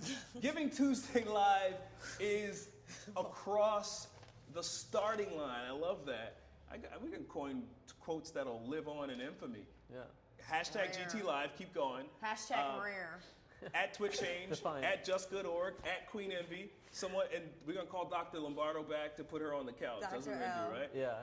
All of our partners, we've had so many amazing people. Holly Robinson Pete, Aaron Sherinian, Dr. Lombardo, Spencer Gerald. Gerald. We've had Lisa Piercy. Lisa Piercy. Come on, give me the rest of them. Benjamin's Desk. We've Yes. had Venture 51. We've had Plus Social Good. I think that's. I mean, For all our panelists, Bree, Bobby, Javin, Yes. everybody that joined us today, we want a special thank to Michael Mayer and the family at Benjamin's Desk. These are my family. I love these guys. They gave us the space today to do this great work for you. Check us out here. Keep us locked, Giving Tuesday Live. And as well, we're going to keep the conversation going. So follow us on the social media accounts. We're going to do this again really soon. And dude, it's been amazing to work with you. yeah. Well, just wait one more thing. You got to tell them that one thing that we didn't tell them. Okay. I'm well, hearing. Okay. I'm hearing the Spanish in your voice now. Por favor. What I was going to tell you before you close this out in such a beautiful way, I know you're like almost there, is that awesome. this is going to be this is not going to go away. This conversation will be recorded and Yes. put on the site, and we will break it up. Give us a couple days, but right now it will be left on the site where you can rewatch it, reshare it, redonate, reshop, all those things. Yes. So if your friend didn't know about Giving Tuesday and you said, hey, what was that thing, that unselfie that girl was talking about? Well, hey, you can go online and watch and learn about it too. So amazing, man. So you got it all. Come back, give the link out, givingtuesdaylive.com.org. One more thing, everything you buy today from this man's company, Just Good, like my fedora. And this, my warm and fuzzies. And our these headphones and all the wraps that the Envy's watch. got on, everything. Oh, I didn't and put our the watches, watch on. 15% of that goes to the UN Foundation. Today only, go to the shop button, click on the donate button, go to Indiegogo. Visit us at twitchchange.justgood.org. Please be our friends. No, we love all of you. This is great. Keep it trending all day. We're going to get on social media and say thank you to a lot of people. Giving Tuesday Live is a wrap. We're done. Yay. Thank you so much. We did it. Thank you. Mwah. Happy Giving Tuesday, everybody. Mwah. We'll see you online. We did it. Oh, Sholavayan Namaste. Namaste.